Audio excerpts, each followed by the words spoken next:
We are live. We are live in effect. As you can see, I got brother Xavier with me coming through, helping me out on this one. Let me I was about to say, oh yeah, definitely. Hit the like button when you come through the door. Hit the like button when you come through the door, whether you're catching it live or you're catching it after it's uploaded. Make sure you hit the like button. We're about to be getting into it, about to be breaking down what this means when black folks, black women, even a lot of you Negroes be saying my truth. My truth. What does that mean? What does your truth mean? What it really means when you're saying my truth. We about to be getting into that, about to be breaking all of those things down. So strap on in. Let's get ready to go. Let's get it.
Peace, folks.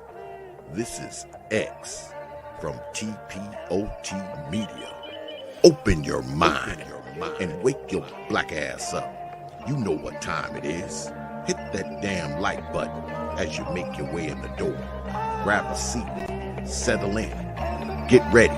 It's the Grown Man Hour with your host, my man, Bernard Riley.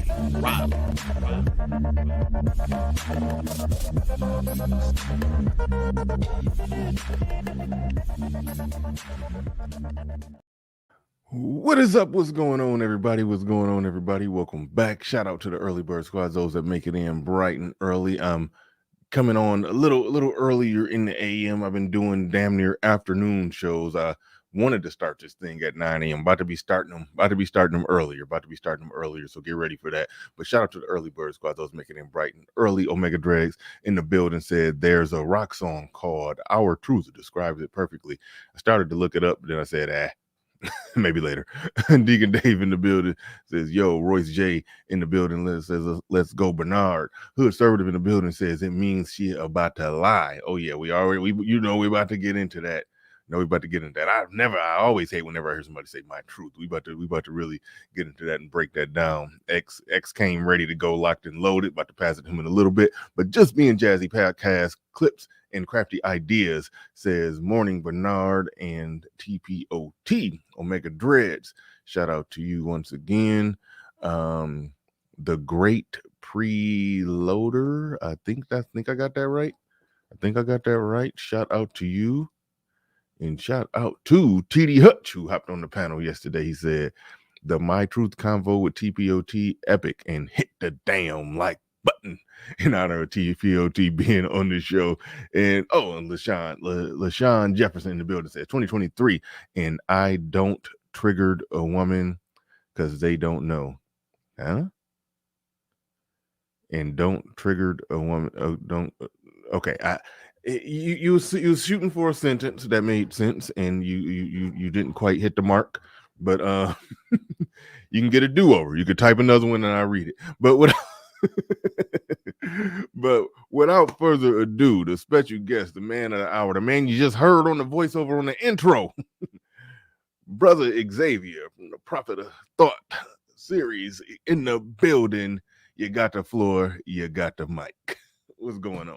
Peace, brother Bernard, and peace, Negroes out there. That guy, man, on the voiceover, man, I would say hire him, man. He's pretty good. Yeah, Yeah, he's pretty good, that dude. Yeah, he's pretty yeah. good, man. I'm gonna rehire him because I'm gonna be doing some different stuff intro wise. So I probably be hitting you up for a little more voiceover work. I'm gonna be Oh doing yeah, some oh yeah. Appreciate doing it, man. some different stuff. Yeah. I gotta thank you again, man, because that particular voiceover, I mean, on your show, man, that you run every morning has brought me quite a few coins. I must Hey, say. Yeah, because they've heard it and they, oh man, I heard you on Bernard, and I've gotten quite a few coins off of it, so that's I what's up. appreciate it, brother. I Yeah, appreciate it. see, you big time. I voiceover dude. I probably can't afford you now. You done, No, no, no. The YouTube brothers, I do all the anybody because you could hear my voice in quite a few places. Brothers will tell you I do it for 40% because I have a set price, but I drop that price by like 40% for YouTube brothers that I'm familiar with. They'll all tell you right that. on, right on. That's what's up. That's what's up. But all right, let's go. Hold on. Well, speaking of you doing voiceovers, there's one thing real quick before we dig into it. You said you've been like getting back into radio or something of the sorts. This is like nationally syndicated. No, not well. I don't know if nationally. Well, I always call it that. Like the AM radio, the driving in your car radio. Like that's what you're talking about. Because I no, because if I do that, I would have to answer to the FCC. If it's internet radio, you don't have to answer to the exactly. FCC. When you deal with internet radio, you can pretty much say what you want. Mm-hmm. If you have a terrestrial radio station, meaning you on BLS or something like that, guess what? Certain things you cannot say. And then you have your sponsors to contend with as well. Sponsors have a tendency not to sponsor you if you have a certain message or you say a certain thing. They'll pull those checks. And see, I don't want to be beholden to, because I've worked for a radio station before, many, many years ago, and sometimes your sponsors can handcuff you because if you say certain things or there's a certain message on your show, they'll stop the check. So they Yeah. can kind of muzzle you with the money that they provide to the station, and they provided money to the station. So you got your producer and everybody else. Oh, don't say this X, don't say that X. So yeah, I don't. Nah, I don't Yeah. want to be beholden to And sponsors. yeah, and speaking of that, that's why this type of show, even though this is technically not radio, but video podcast, this is cousin of radio, I would say. But either way it go, what you're talking about right there, that they handcuff you. You can't say this, you can't say that. We deal with that a little bit on YouTube, but we're not beholden to any advertisers. We're actually beholden to you, the brothers. So your support is greatly appreciated. We appreciate all the people that support these live Yeah, streams. man. Hit Brother Bernard's cash app, man, in his super chat, man. I'm up here, man. I'm gonna keep reminding you Negroes like every 20 minutes to get this man some money. Damn it. Right on, right on. But all right, so let's go ahead. Let's go ahead and get into the topic. You hit me up with this one. This was brother Xavier's idea. Well, hold on. I told LaShawn Jefferson I would read it if he typed it in normal sentence structure. He said, "Sorry, I pissed off one of my white woman friends like did black woman friends. Shh, I done pissed off all groups. Seems they want to still impress me. All right, cool. We'll go with that. We'll go with that. All right. All right, here we go. Here we go. We into the main topic now. Almost 10 minutes in. Make sure y'all hit the like button. The whole concept of my truth. My truth. You hit me up with that one. We talked a little bit in the back about it. So you definitely got bombs to drop on that whole notion, that whole concept of people talking about my truth. So go ahead. I'll pass the floor to you to set this thing up properly. You got the floor, you got the mic. All right, I appreciate it, Brother Bernard. And peace, everybody, once again. So let's get right into it, man. When you're talking about truth, right? What's the definition of truth? The definition of truth is what is true or in accordance with fact, or the real reality. But also, if you look in the dictionary, it also would be a fact or belief that is accepted as true, right? So when people talk about my truth, what they're talking about is a truth that they have shaped to fit their particular narrative. Now, most of the time when you hear people say my truth, what they're saying is the amount of truth that they are willing to accept or believe. Because I was just telling Brother Bernard a few minutes ago, the sun rises in the east, sets in the west. But if you believe it rises in the west and sets in the east, that is your quote unquote my truth. That is your truth. That is not the truth, right? So we as black people, we have subscribed to something called subjective truth. I was just telling Brother Bernard, there's 4 different categories of truth for the most part, right? There's something called objective truth.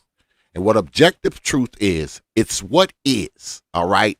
It's what exists and what can be proved. It's indisputable, right? Mm-hmm. Then there is something called normative truth. That's something that we as kind of a collective, we agree that is true. Like, you know, a certain set of you Negroes think the black woman is God. A certain set of you Negroes believe black women are queens. Therefore, that is your normative truth. It doesn't necessarily have to be something that can be proven. It's something that a collective of people believe. And then there's the subjective truth. Okay, yeah, because what you were just describing, that was sounding like the subjective truth. But yes.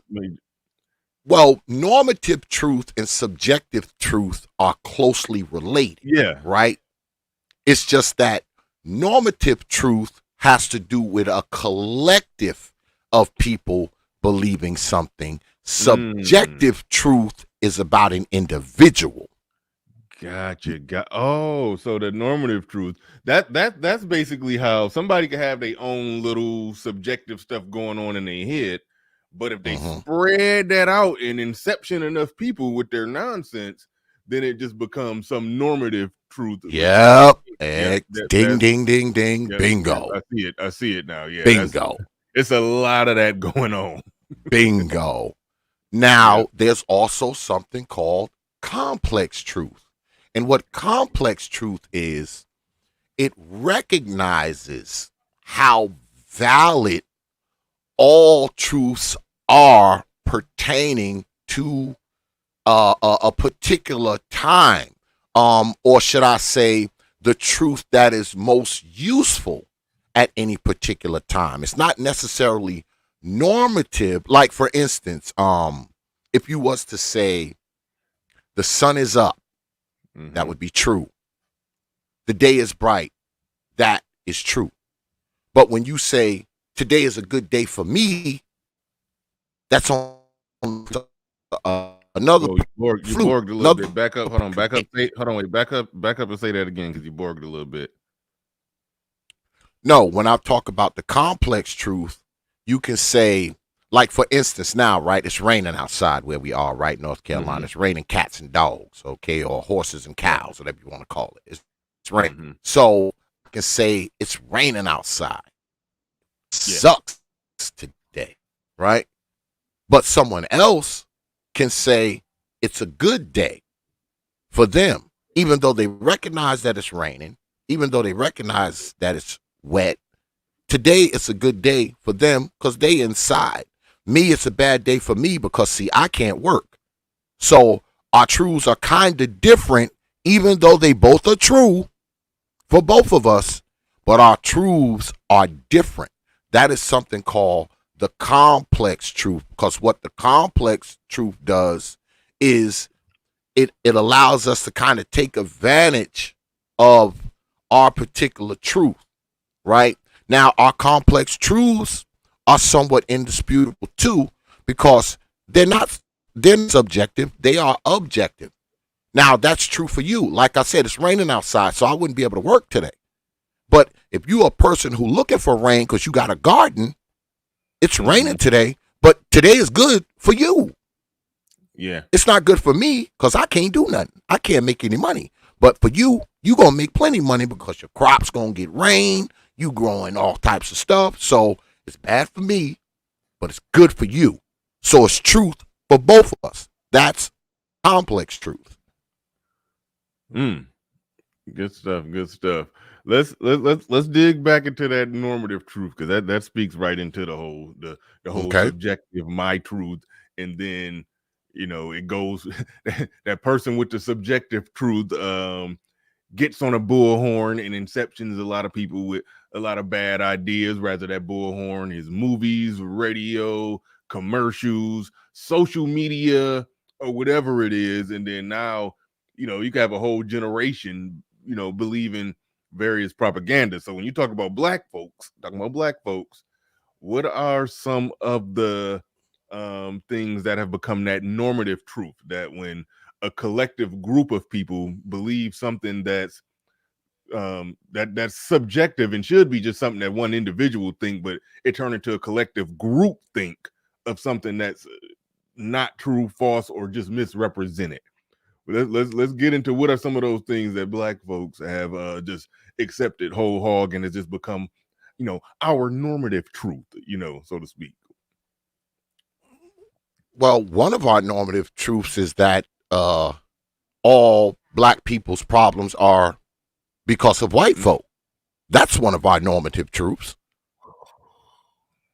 All right, that everything that happens to black folks has to do with white folks somehow. But we realize, because it can be proven, that that is not true. But it is true to many of us. Therefore, that has become one of our normative truths, if you will. Because so many of us believe it as a collective. It's not just one person believes, more like 35 of us believe it. Yeah. The majority of us probably believe it. It's next level when you get, when we 40 million strong believing something, then that's a whole nother level. Like, do you think that black folks are more susceptible to those kind of things? I believe that we are. I believe that we are because a lot of us, let's be honest, and I know y'all not gonna like this, because when X comes to the grown man hour, he brings hell with him. Oh yeah, bring hell when I come here. I'm sorry, y'all, but I must bring hell. Go in,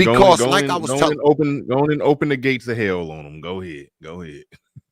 Like I was telling you earlier, right? A lot of us as black people have lived a lie. We've been told things that aren't necessarily true, right? But for instance, let's go here. Let me jump. Let's take the quote unquote sphere, if you will. Brothers like you and other brothers in the sphere, the things that say, right, bothers people. And it bothers them because wait, hold on, back up. Don't understand hold on. How? The Borging. Wait, you was just Borging again. Just back up some. I think you said it's raining out there right now. Was that an example, or is raining for real over there? Was it Borging like this? Something else? Oh no, it didn't Borg that cool. That was a cool Borg. I can deal with that one. Can you hear me? Yeah, I can hear you. It was just kind of buffering. Okay. It was just kind of buffering a little bit. Okay. So yeah, just back up.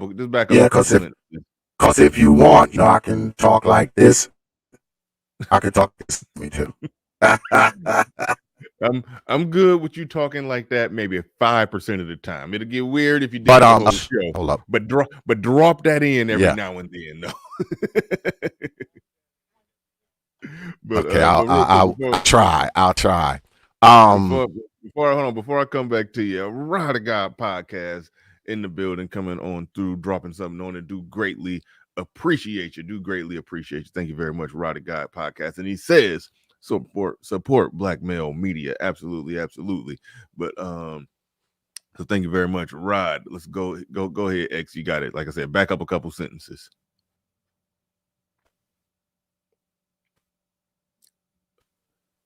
Uh-oh. Black people. Can you hear me? It's still choppy. It's still. Can you hear me, Brother Bernard? Oh, no, we can hear you now. We can hear you now. It was still a little choppy. Can you hear me? Yes, can you hear me? Brother Bernard? Yes, can you hear me? Yeah, I can hear you.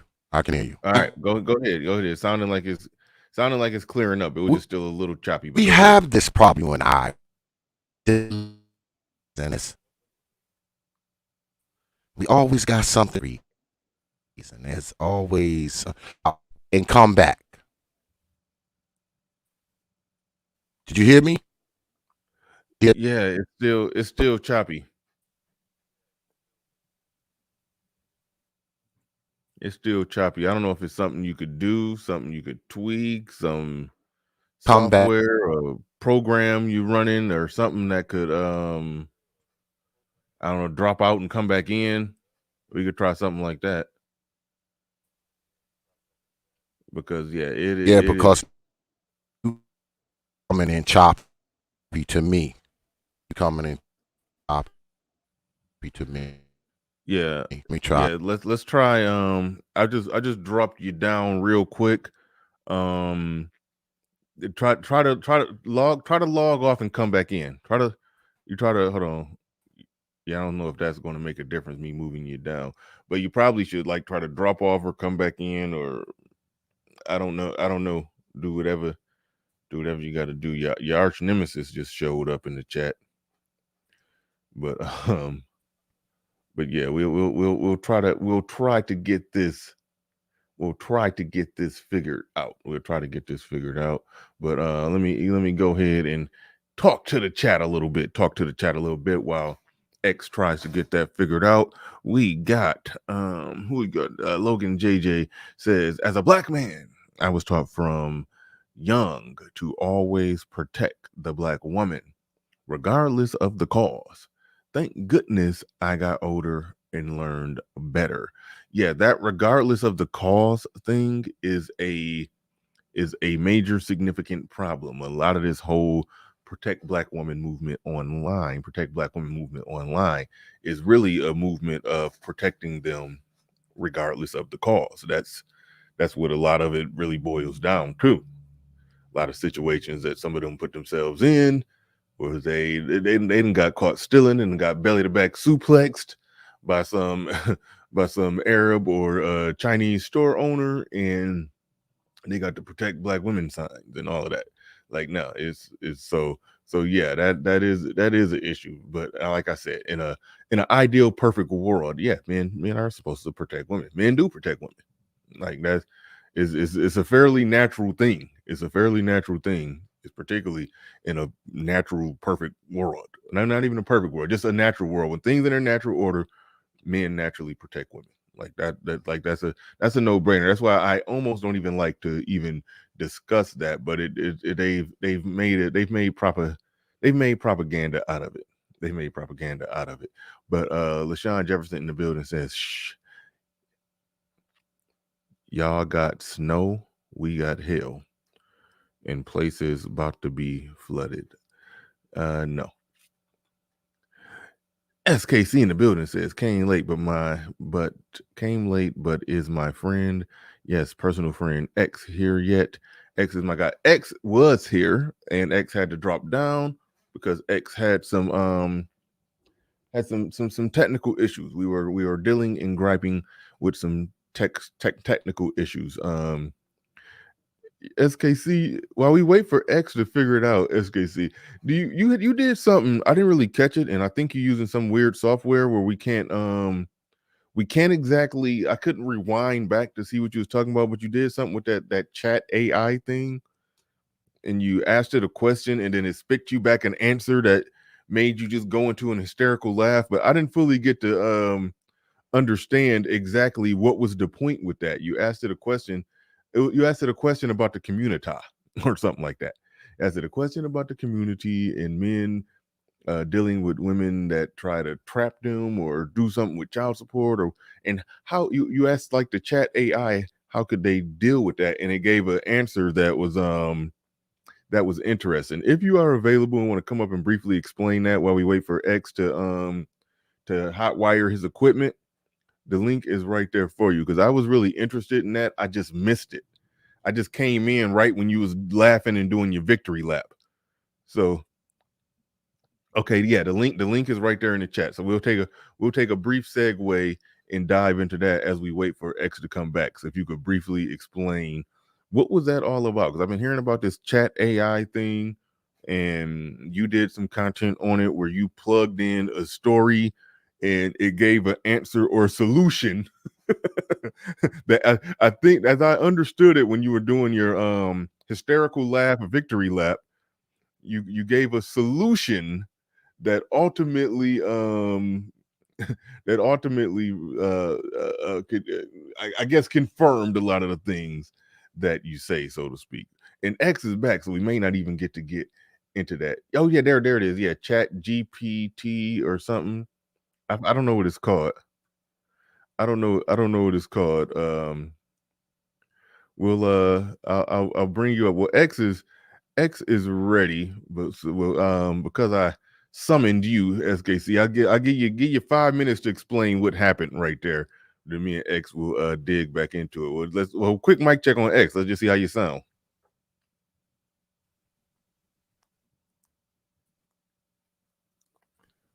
Yeah, see, I don't know if X is ready. So let me. Oh no, you sound like you're still Borgin. Sound like you're still Borgin. But Ray Arthur in the building.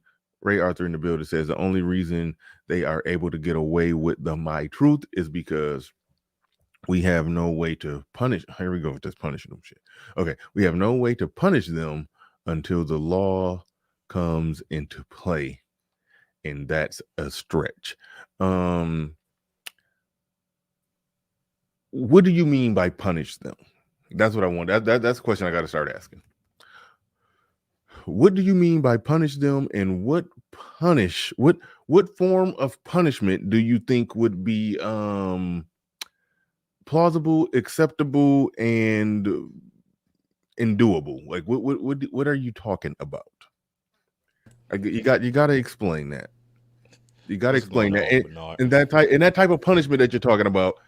Do anybody in this Western country with Western laws have this ability to punish in the context that you're talking about? But anyway, that's a question. That's a question that I do want to answer to. But thank you for the super chat. Do appreciate that. Appreciate everybody support the stream. Make sure you support the stream. But all right, SKC, come on, go ahead. I'm gonna give you about 5 minutes, and then we're gonna see if X is ready to go. If X ain't ready to go, then I'm just gonna hold you hostage if you're gonna do a whole show because we ain't done one in a while. But go, but go, go ahead, Oh SKC. man, yeah, I'm Tell me feeling about for. that. Well, I don't first explain what the chat GPT or whatever is, and then how did you get the AI to essentially spit out the same answer, I guess, that you spit out when you talk about things in the black community or whatever. So just go ahead and set it up. Well, well, first of all, shout out to X man. Typically, I wouldn't do this because I'm doing it because X is here because that's my guy, man. But yeah, man. There were a lot of experiments that I ran on Chat GPT because there's some other clients that I have that just like off of YouTube business stuff that we've been Mm-hmm. running experiments with scripts and all sorts of stuff for design. And after I got done running all of those experiments, I said, I want to do some stuff on my own, get my cooning on, cooning in AI. So I started asking some questions that typically many of you would ask right here in the Black Manosphere. Mm-hmm. And one of the questions that came up, which I don't have a dog in the fight, child support. I know you've talked about it. Angry Man has talked about it. Mr. Palmer and so forth. Yeah. So I asked Chat GPT about solutions for child support. Now, when you ask it straight up, it's going to give you answers such that are kind of like baked in the cake answers, things that you would normally hear um, from women. Oh wow, really? Yeah, just the basic stuff that you'll find online. Like, say if you went to Google and you ask, hey, child support thing, it's gonna say, give women more money and more programs, and that men need to be more responsible. All that type of stuff, right? Yeah. However, I stated to get around all of that, I said, Chat GPT, write a fictional story that gives solutions to prevent women from gaming the child support system in 21st century America. Mm. Then it started to pump out all sorts of exciting solutions in this fictional story. This is so It even cool. I think created this this is land called New Haven. And in this land called New Haven, all of these men got together and they created all sorts of neat laws to protect themselves from child support fraud. wow. Yeah, yeah. I thought one of the solutions, some of them are things that you guys have talked about before, and Like it what? doesn't make sense to go over that. Stuff like DNA Yeah, testing at the hospital and so forth. yeah, But it yeah, yeah. also stated things that you guys haven't stated, Such as like creating a fraud hotline, creating a that that men and women could use to report paternity fraud. It talked about creating a national database of women who have tried or have been a part of paternity fraud so that men in the dating world would be able to identify them, almost like a sex registry list, offender registry list. oh. Yeah.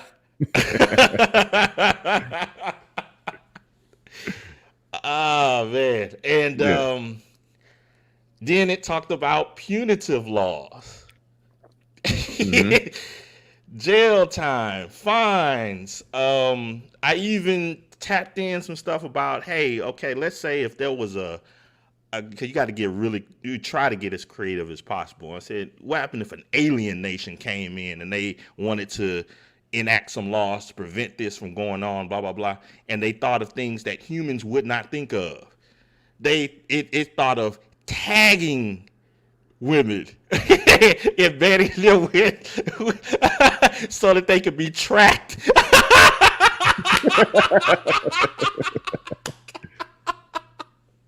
Oh man! So yeah, it just but I ran all sorts of experiments with a Yeah. variety of subjects that the manosphere talks about, and I don't know. I don't know if I'll release that content in the future or not, but yeah, it was fun. Hey man, I no, it's interesting. I'm gonna. I have no idea what this is.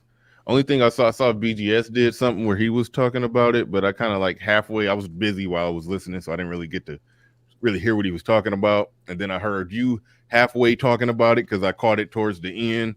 So I'm very unfamiliar with this thing, but I'm interested, and I can already see that I'm probably going to come up with some scenarios and situations and put it into the AI or whatever, and see what they spit back. That so no, but good stuff, good stuff that they came up with.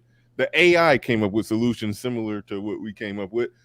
Excuse me, and some that we didn't come up with, and some that we didn't come. Oh, X just dropped. X just dropped. Come back, come back, come back. I was just about to come back to you, but and I think X, when you got rid of the little fancy stuff, whatever, as I don't even know how y'all do that, and I'm not even trying to learn to have the where you got the motion stuff in their background. When I'm not on camera, I'm just old school with the box with the pulsating circle.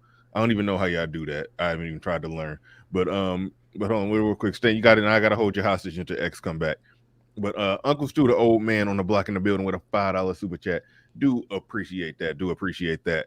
Um, And shout out to Uncle Stu. Make sure y'all go subscribe and check out Uncle Stu, the old man on the block. Make sure y'all subscribe to that brother. Good brother right there. Go check him out. Go subscribe to him. Moderators, put the link to Uncle Stu's channel in the chat room. Ruckus Buck in the building says the truth stands on its own.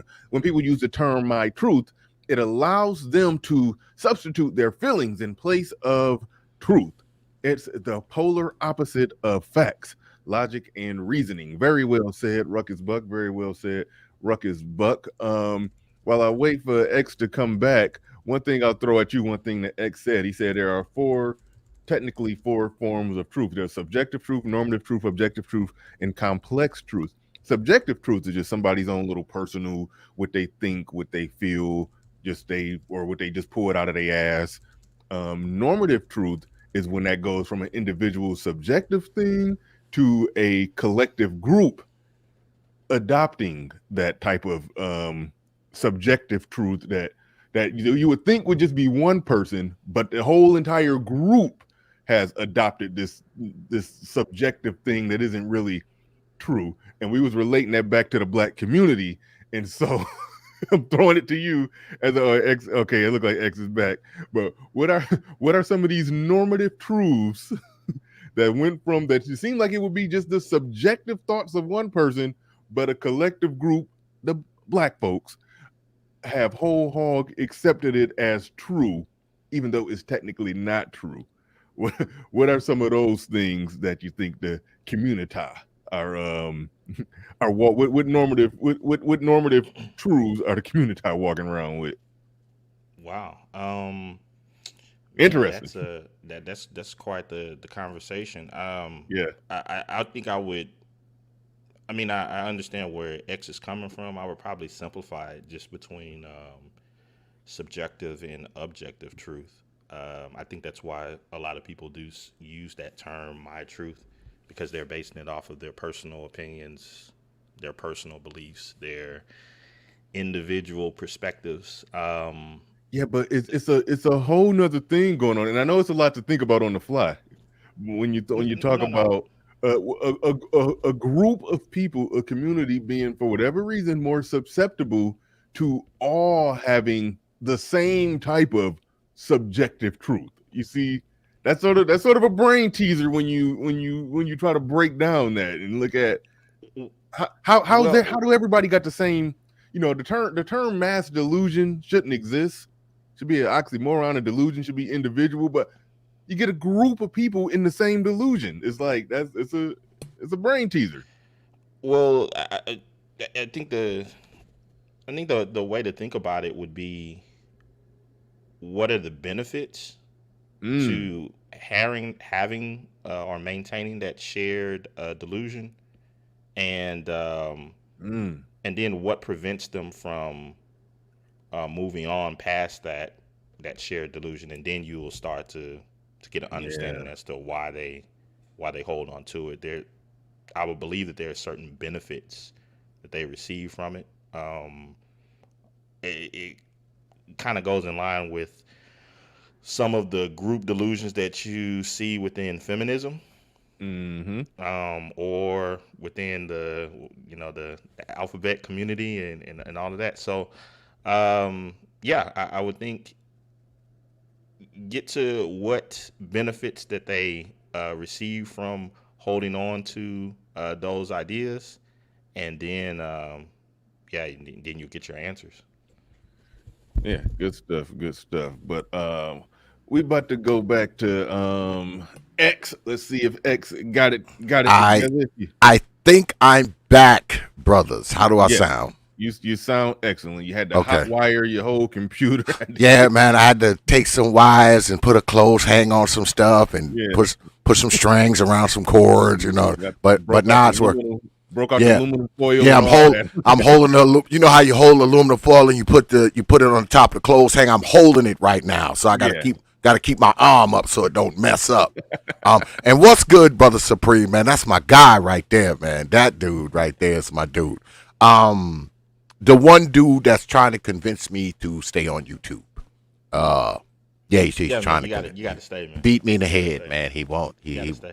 He's trying to Uh, keep me from yeah, leaving. man. What you like I tell you off air, X. What you need to do is, even if you go into radio, then you Uh-huh. should have a video feed of you in the radio booth doing your thing on and connected to YouTube and live stream at the same time. I've thought about it only because you've just clubbed me over the head with the aluminum bat so many times about it. I've actually considered it, brother. I've taken your suggestion into consideration, my brother. I really have. I'm not all the way there yet, but I'm close. You know, I have the fractured skull, so I'm close. I'm close. But I'm interested in hearing about these four truths that you were presented, Okay. And then the question that I'm posing is, what are some of the benefits that the community gets from holding on to these group ideas? Well, what I believe, brother Supreme, you know, before I jumped off of here and all my stuff started messing up, um, I believe that when you subscribe to normative truth and more so subjective truth, I think one of the main benefits is you get to shirk accountability and responsibility. I'll give you an example. We often hear people say, right, when we talk about black folks, especially black folks on the lower socioeconomic scale, right?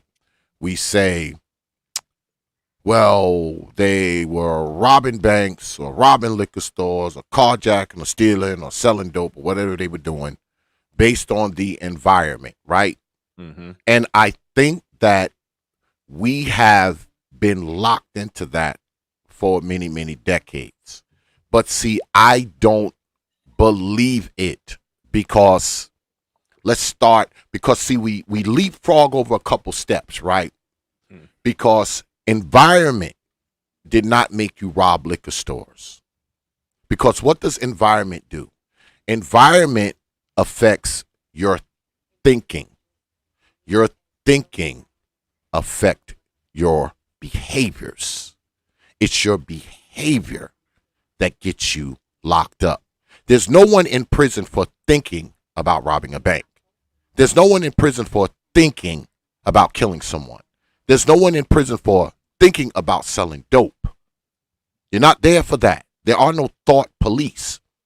It's your behavior that got you arrested, not your thinking, not your environment. Now, if, like I said, we hop over those two steps, now your environment did affect your thinking, but your thinking affected your behavior.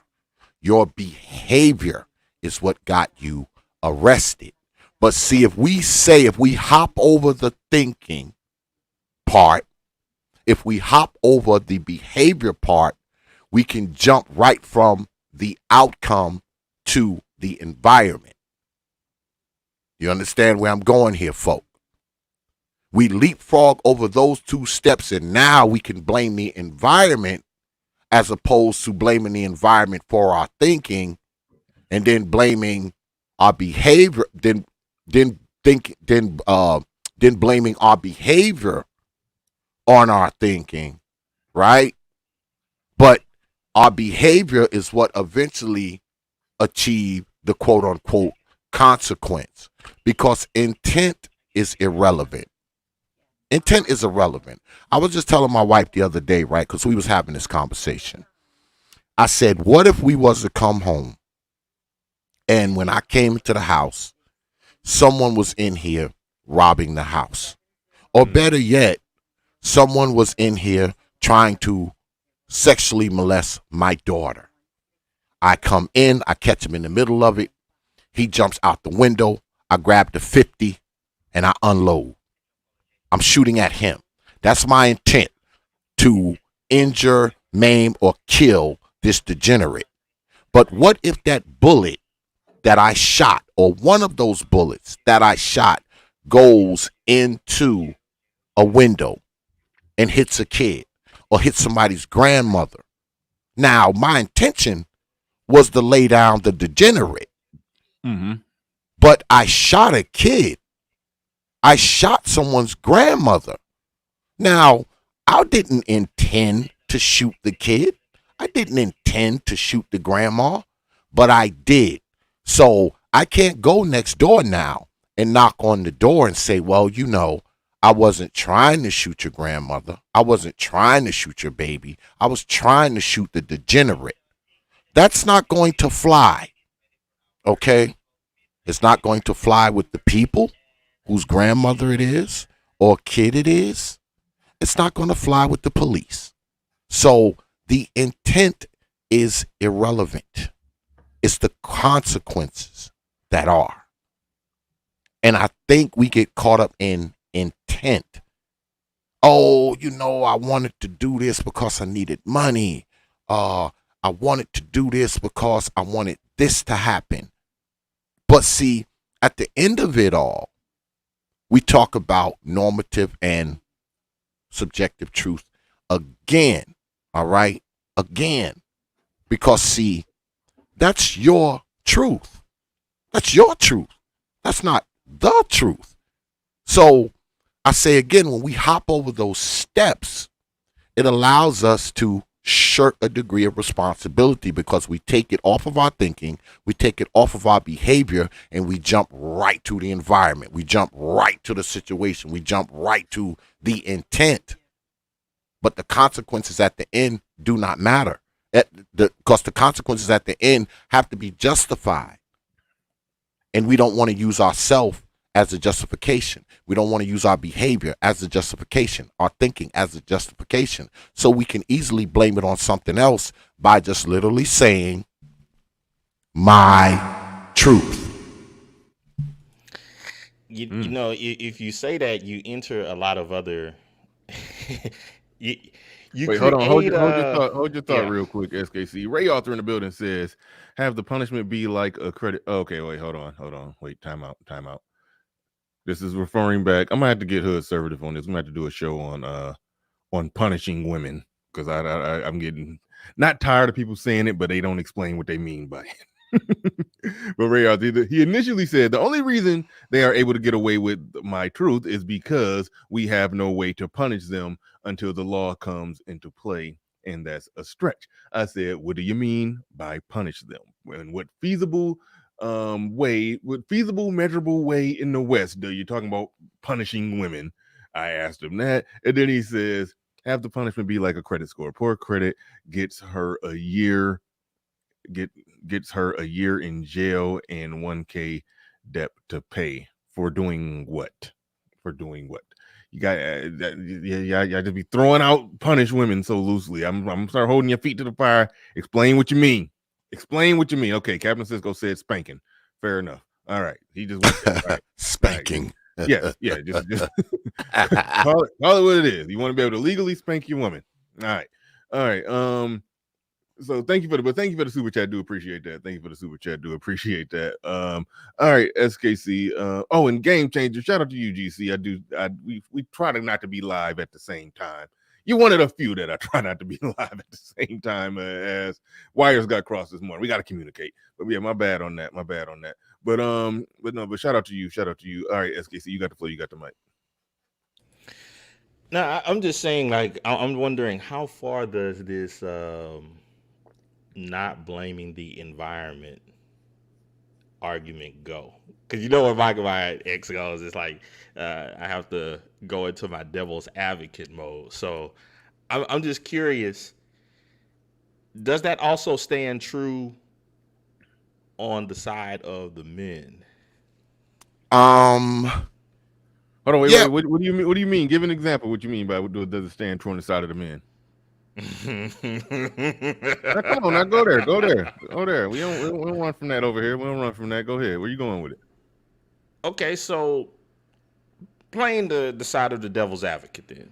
Okay. Could it not be stated that within the sphere that some arguments from the sphere are based upon the dating and mating environment, and some state that their behavior is based upon the environment? Well, what triggers your behavior? Your thinking triggers your behavior. It's your environment that triggers your thinking. Now, I'm not saying all this stuff isn't related now. I'm just saying that there's a lot of steps between consequence and environment. There's two other steps Well, I because think that. Wait, go ahead. no, I didn't mean to. I'm just saying that there's two other steps between consequence and environment. I'll say again, environment does affect your thinking. Yes, I'll agree to that. But it's your thinking that ultimately affects your behavior, and it's your behavior that brings about consequence. So, I mean, the environment is the beginning of it. The consequence is the end. But there's two steps in between that I think we kind of leapfrog over from time to time, is what I'm saying. Well, okay. Now, I agree. I agree 100% with what you're saying right there, X. But I think where SKC was going with it, he was low key when he said, "Could that be held? Could that be applied to the men?" I thought that he was going the direction of Pookie, Nuck Nuck, J Rock, and them out there doing all kind of crazy stuff. And like, well, you don't know where you didn't grow up in my neighborhood, and I grew up without a father, and so that's why I'm out here, robbing innocent people. So it's like Yeah, I That's was why I'm thinking that as carjacking. well. I'm carjacking because I didn't have a father. yeah. I thought Yeah, I, yeah.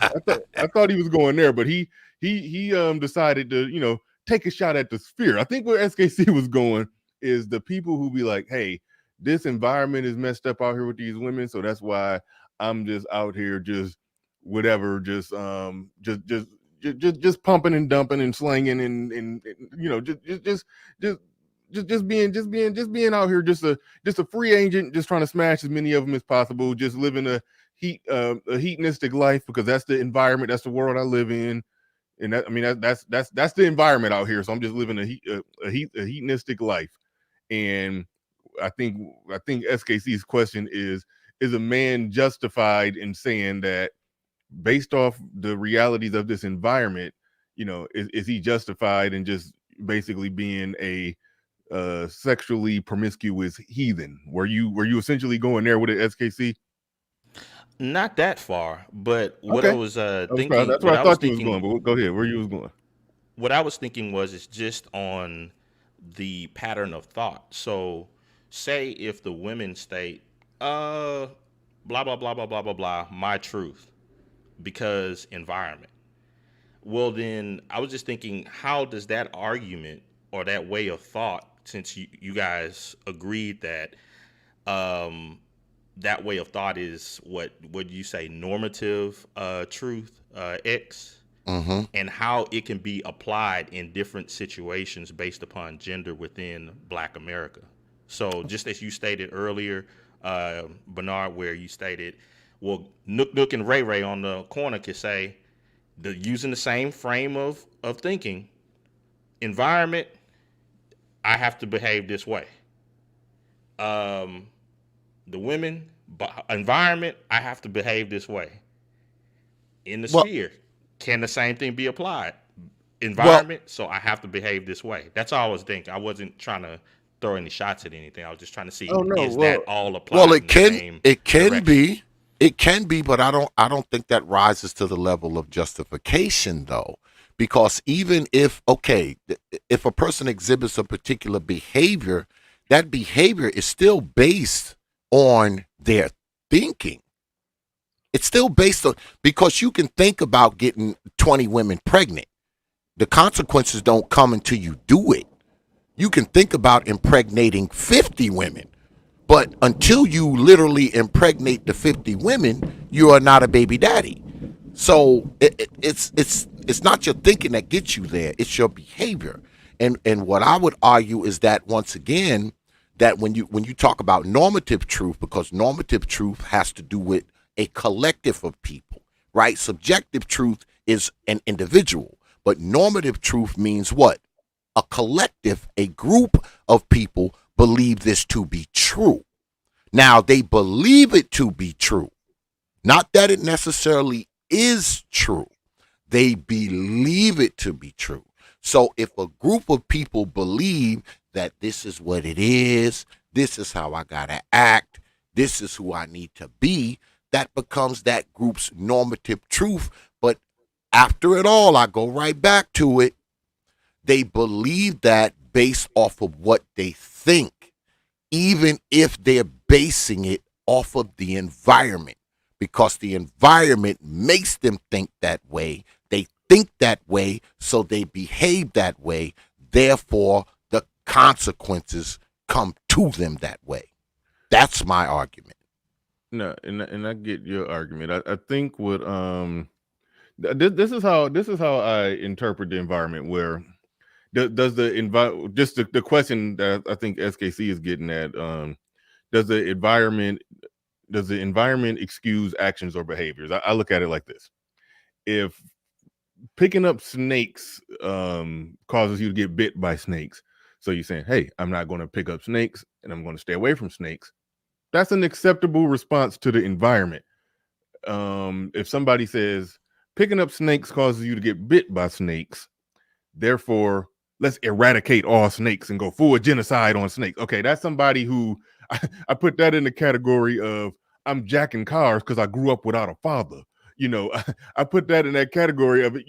You didn't take a rational step. A rational step would be to, hey, don't pick up snakes. Stay away from snakes.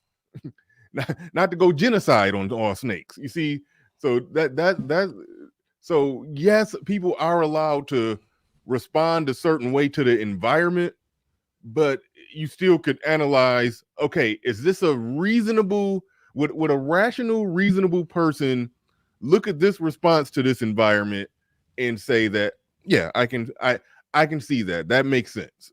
So we end up, we gotta still run it through our critical faculties when somebody is saying the environment is the reason why I'm doing this, if that makes sense. Do you understand what I'm saying?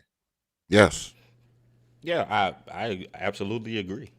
Okay. I just like you were stating with the snake analogy, there are a plethora of different responses that could take place Yep.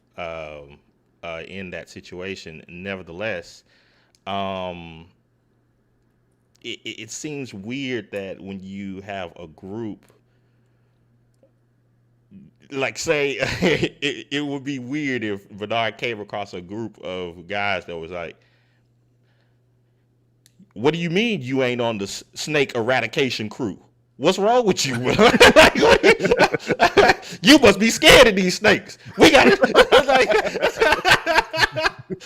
you must love those snakes. You like getting bit by those snakes. It's like, oh, you on the snake side, all that type of thinking. So, yeah, it's just, I would say, observing the nominal truth thinking and how it can go off the rails, regardless of the subject matter.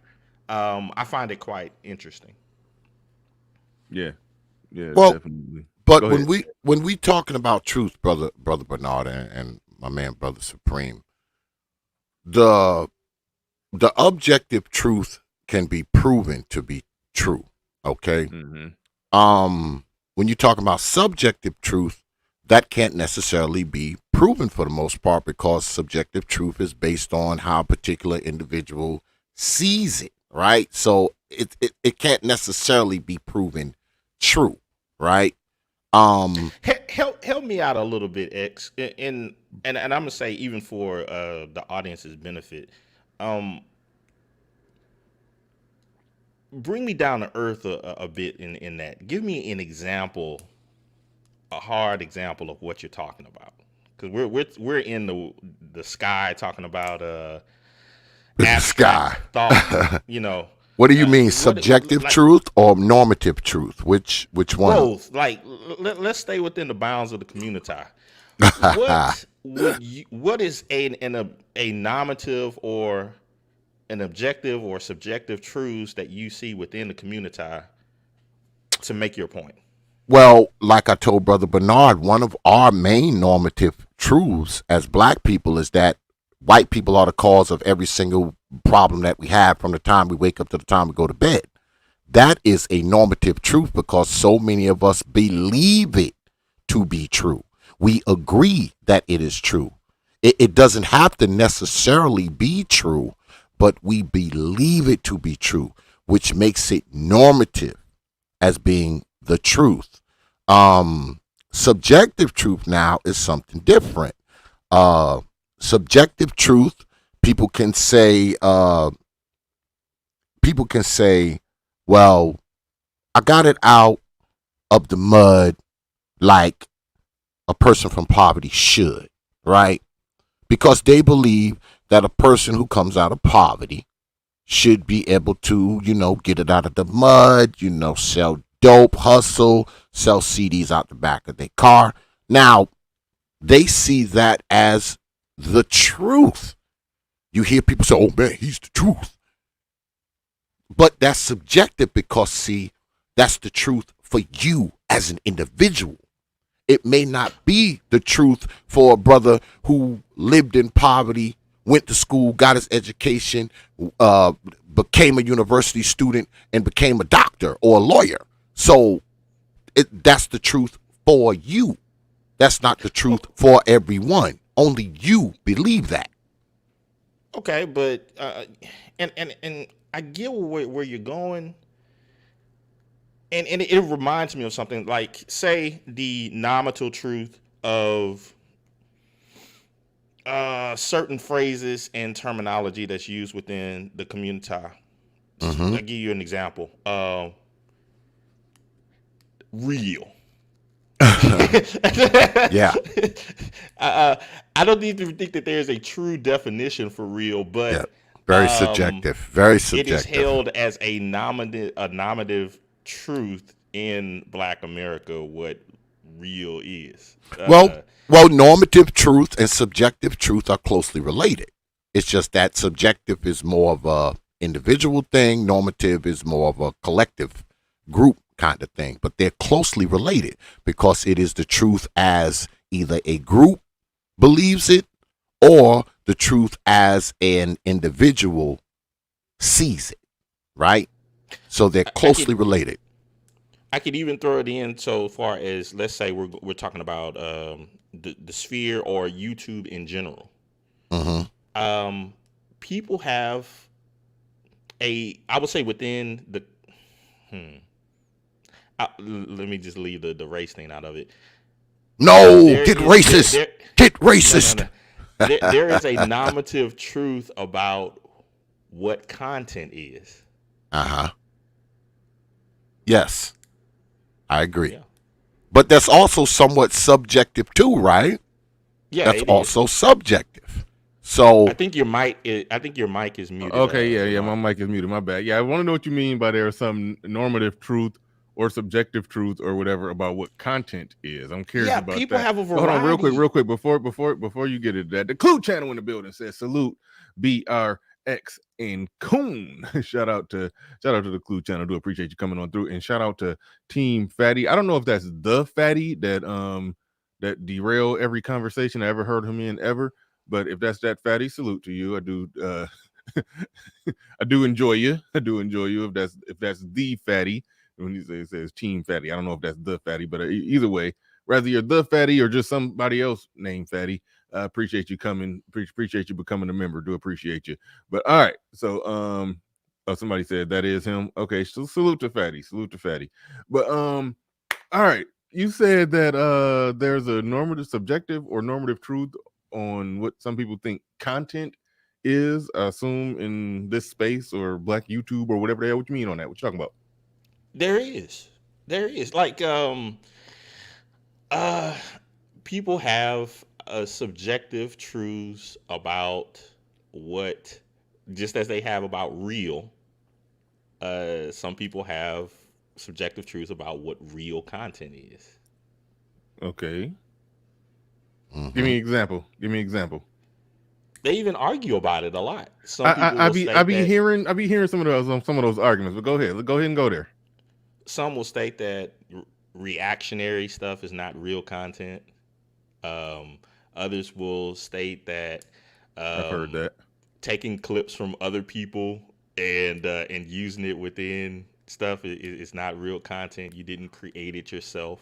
Do they Um, mean if you're reacting to something, but you're doing like, let's say 75% of the talking, like you're playing pieces of something and then you're giving long commentary on it? Or are they talking about if you're just reacting to it without saying anything, you're just basically playing it and just giving your facial expression to it? Is that what they're talking about? I think generally the latter is what generally people are referring Yeah. to. I'm pretty sure you've seen a lot of shorts and stuff that where people do that. Yeah, Uh, that's becoming a thing in this space now because yeah, yeah, I'll go ahead and throw it out there. A lot of people hating because a certain individual, Angry Man, picked up a lot of subs from doing that type of content. But it's pretty flawed to hate on him because of that, because he was doing he was doing 2 live streams a day, 3 hours each with no panel. He was working hard. So if he found the easier way to gain some subs, do your damn thing. But I yeah. think I think it's quite different because in I would say in his respect, he has built an audience and that audience knows his personality. So in mhm. many occasions, a lot of the people that originally were already sub to him, they are basically getting like a snippet of a known reaction that he would have to, certain material, and then it also draws in the other people who have Yeah. never heard of him, and then they see his larger content and they see that it is consistent with what he has already been doing for quite some That yeah, years. you explained it actually better. You explained it Mm-hmm. actually better. I definitely say that's what he's doing. So yeah, when it comes, I mean, I guess it happens all throughout Black YouTube, but when it comes to this space, I see a lot of people just hating, just finding a reason to criticize this person for figuring out a way to grow, to blow up, to do this, do that. Like, nah, man, Yeah. I can't stand that shit. I Well, can't stand that shit. a lot of that is a bunch of BS anyway. Because let's be honest, man. Let's get to the meat and potatoes when we're talking about people who are up on YouTube, right? I mean, some of us have it, some of us don't. Some of us will never get 100,000 subscribers. Right. Some of us will never get 1 million. Some of us will never get 10,000. Some of us will struggle to get 1,000. You got people who are on YouTube, man. They've been on here for like 10 years. They got like 700 subs. I mean, not everybody's going to be a star. I mean, that's the reality of it. All right. Now, I know the normative truth or the subjective truth is, oh, one day I'm going to have 1 million subs. Newsflash to most of you Negroes. No, you're not. You'll never get there. Many of us will never get to 50. Mm-hmm. That's just the reality of it, man. That's the reality of it. X is because of my environment. I mean, come on, let's be honest here, man. Some of us are better at this than others, just like everything else. And when you talk about the angry man types, the types like you, the brother Samuels types, the Black Rams, the Obsidians, I mean, those guys grow quick. All right? They grow quick. Some of these guys you're going to look up one day, they're going to have 1 million subs. And then again, you got people, like I said, who've been on here 10, 12 years, man. They got like 400 subs. All right? Now, is it necessarily due to a lack of talent or lack of worth ethic or lack of anything else? I don't necessarily know. But it is what it is. All right? It is what it is. And I think it's better for us to just be all right with that. It's better to just be all right with where you are, man, because to be honest with you, it's just like anything else, man. And this is kind of how I look at YouTube, right? YouTube, for the most part, it's like church, right? We're preaching to the choir. Some of us have choirs that are 100,000 people strong. Some of us have choirs that are 100 people strong. Some of us have choirs that are 5,000 people strong. Some of us have choirs that are 1 million people strong. Because the majority of the people who listen to you, they agree with you. They agree with you. Yeah. I mean, of course, you have a small handful of fools who listen to you. You know, they're fans perpetrating as haters. But the overwhelming majority of people that listen to you agree with you. Mm-hmm. for the most part. That's just the way it is. And I know, like I said, the subjective truth is that, YouTube is this thing that all of us can craft and become a thousandaires and millionaires over, but that is not the truth. Because, like I said, the overwhelming majority of us will struggle to get to 1,000, let alone 100,000. Yeah. Yeah, yeah. And But I'll throw in this last thing. Well, I don't know if it's the last. So I can't say that, but it, I wonder about this, Bernard. You have the question up where you say what it really means when they say "my truth," right, as the title. mm-hmm. And we've come to the point where understanding that my truth, you're talking about a person's personal beliefs, how they see the world, their perspective. Um, it's subjective truth. Um, I think to a certain degree, one of the issues within the community more recently, and I hear it on the sides of the men and the women, is that some have veiled the phrase "my truth" with with things that they state are statistical proofs or data sets or studies and so forth. Um, and they try to almost veil those things as the truth when in reality what it is a point of argumentation that supports their veiled my truth instead of Yeah. just looking at the larger picture and stating, hey, um, and being honest about it and just say, hey, I've looked at from everything that I've looked at so far, this is how I feel about the subject. And there are some personal biases and feelings that I have that and desires that I want. These are things that back up or substantiate my preconceived notions or views about said subject. Yeah, so right now it sounds like when you said you noticed that with the community. I make a separation between community in some of the YouTube conversations. If you talk about just with just black people in general, what they just say, they don't frame it the way that you framed it is the way that a lot of people on you the way you framed it is the way that a lot of content creators frame it, where yeah, they have their biases, and I could very well fall in this category. I just full disclosure, you have your biases, you have your things that you believe, and then there are data sets that correspond or that that add some validity to it. There Mm-hmm. may be some other data sets that sort of poke and prod or debunk it, and so it's fine arguments on many sides, but you know where you stand and you know which side you're on. For some people, it's more of that, and for some people, and at least I try to I have my biases on some things, but I do try to stay as close to okay, of this information right here, of this narrative here, of that narrative over here, these facts and stats over here, but these facts and stats over here are true, but it's also some true stuff over here that don't necessarily dispute or refute the facts and stats that I'm talking about. But it does add it's another layer to it that I got to average into the equation. I try to average it all into the equation, That's and then come to complex truth. That's yeah, and complex yeah, truth because and all then of it is true.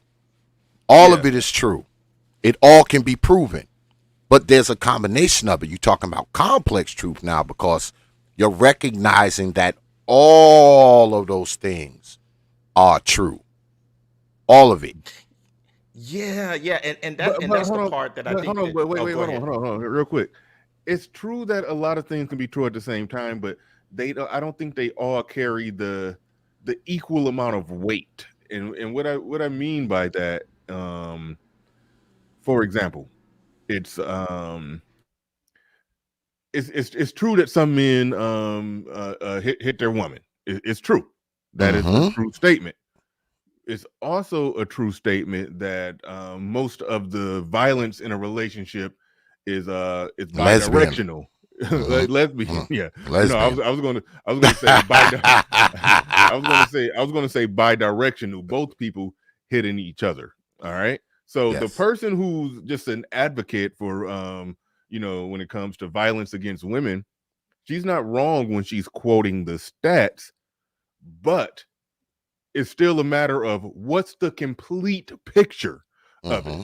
What's the complete picture? And I think that's where you're in the realm where you're operating as close to the truth as possible, to where yes, her personal thing that she personally likes to advocate for, because she experienced domestic violence and she wants to help women in that situation, great. By all means, go do it. But then there's a more total picture that accounts for that accounts for all things, that accounts for the violence against women, and it also gives the broad picture of the totality of the data, where you can see that most of the over two out of three, 66% of the unidirectional violence, when it's only one person doing the ass whipping, that it's women hitting men. Like, so we can look at that and get a more clear, accurate picture. So when it comes to violence in relationships, I think it is weighted more in the side that women are far more culpable than than what the subjective truth that became normative truth. You meaning everybody just whole hog believed it without seeing any facts or data. Mm-hmm. So I think the I guess what you would call the complex truth, when you weigh everything into the equation, it leans more on it leans more on the side of what I argue for, or it leans more on the side of my bias. But Mm-hmm. if the total picture of it leans opposite of from away from my if it leans away from my bias, then I like to think that I'm that person that concedes that point.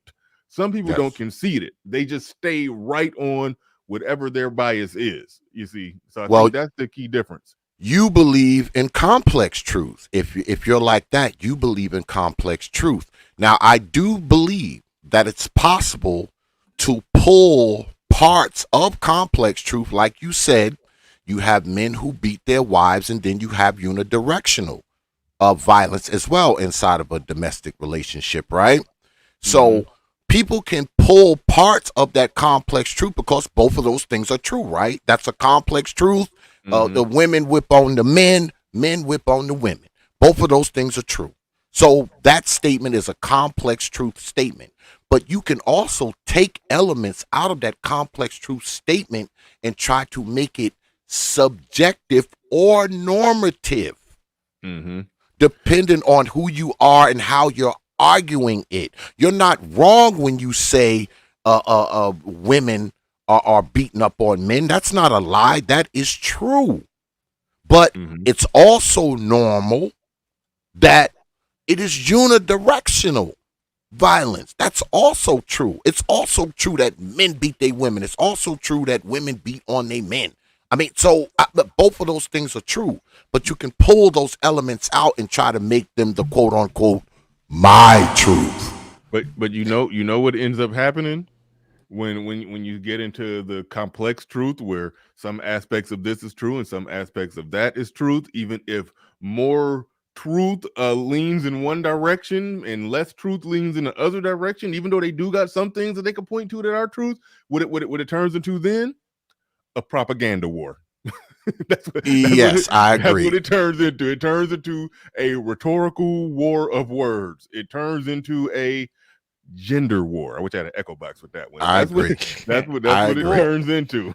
I agree. I'll add into that. I think that when those type of wars begin, Mm-hmm. for the people who attempt to try to present the complex truths, Mm-hmm. they are seen as fence sitters and enemies to both sides. Mm-hmm. It depends on how they do it. If they do it if they stay in the middle to the point to where they're not taking a position or they're not weighing the balance, then yeah, I think they are fence sitters. If they're not looking at which side carries more weight, which side, which set of facts, um what data, better describes the total picture of reality that we're seeing. If they're not able to look at it that way and then draw a conclusion and figure out where they stand, then yeah, they're either fence sitting or they're running interference. It's a fine line between seeing the total picture or just trying to not make one side look bad. The person that that's where you get into the whole, well, men do it too, or women do it too, or white women do it too, or this, that, or like for example, you'll know exactly where I'm going with this, SKC. You show those the stats all the time that show that that with black people the divorce rate is higher than the marriage rate. But when you start talking about divorce in the black community and the separation of black families, somebody will say, well, white women, they be divorcing their men too, and they be running their man through the system too. And yeah, that's true. But there's a bigger problem in the black community with that, with as far as divorcing, because the divorce rate is in there's only community where the divorce rate is higher than the marriage rate. Therefore, somebody trying to just say, hey, I'm just making a bunch of true statements. I'm just, white women divorce their husbands at a relatively high rate. White men get dragged through the system too. All of that, those are true statements. But you see how they could use those true statements to run interference for a problem that they don't want to deal with. You see, so it's a fine line between doing that and fence sitting versus just having the total picture, but still drawing a hard conclusion about what you're seeing in the data. You see what I'm saying? Yeah, it's yeah, I run into that a whole bunch. People stating that they grew up in a household where the, uh, the majority of the food was was poisoned, and then and What? then they yeah I'm just saying, I'm just giving an analogy. A person growing up in a household where the majority of the food was poisoned, and then they go out to the normal world and then say, see, there's restaurants where food poisoning happens, you can't eat anywhere. It's like, dude, it happened way more in your household because people didn't know how to cook. Yes, it's gonna happen out in the real world because stuff happens, but it's not the same situation at all. Yeah, yeah, but So, brother Supreme, that's their truth, though, brother. That's their truth, man. That is their truth. yeah, and I'm not here to knock people's personal like lived experience. I am. That holds value to them, and and and they're gonna live the way that they're gonna live. You can't, you can't stop them. The only thing I'll say is, just speaking in another analogy, X, if the Titanic was going down and I'm on it, however, I know that the life raft that I was assigned to is full of cannibals. Before I get into that life raft, I'm gonna search the boat for a weapon. Yeah, yeah, Yeah. yes, yes. Yeah, you basically like the damn. I didn't even see that time. Basically, you going in there to overtake to take the not take the ship, but take the life raft. You coming in shooting. Yeah, I mean, because I already know you guys' nature. So, and I already know that there's going to be tough situations where food is going to be sparse, and I already know what's on your mind. So, yeah, that's how I view the community. Mm. Yeah, you just hop right on the life raft shooting. That's it. Just get them out of there. Get them out of there from the start. But shout out to Dwayne Rhodes in the building. Says my truth equals my fuckery, like it's a badge of courage. Yes, yes, yes. They say my truth like a badge of courage. That's why I've always hated the word my truth, the term. That's why when X came to me with this, I was like, oh yeah, this is definitely gonna Yeah, be a good yeah, one. I because don't it's think I've ever stupid. It's Yeah. stupid, brother Bernard. It's just Yeah, stupid, man. it is. It is. I hate the term. Hate the term. My truth. Captain Cisco in the building. Well, hold on, real quick. I accept people saying my perspective, Yep. my view of things, my My my opinion. opinion. Yeah, Yes. and Yes. even to a lesser extent, depending on the circumstance, I'm okay with how I feel about it. These are just my feelings on this. Yes. I can accept that if you describe what it is properly that you're Yes. doing or experiencing, I'm fine with it. But when you start Mm. saying my truth, then Yeah. that's a If you whole say nother my thing. truth, I think you're stupid. It's like you automatically come off to me as stupid once you say, "Oh, this Mhm. is my truth." Up, you're stupid. I don't want to listen Well, anymore. X. I think you would feel. I think both of you would feel differently if they would if they would put a qualifier between those two words. It would be perfectly fine if they said Oh, between my my and truth, if they put a yeah, qualifier between that, yeah, if they said my limited truth.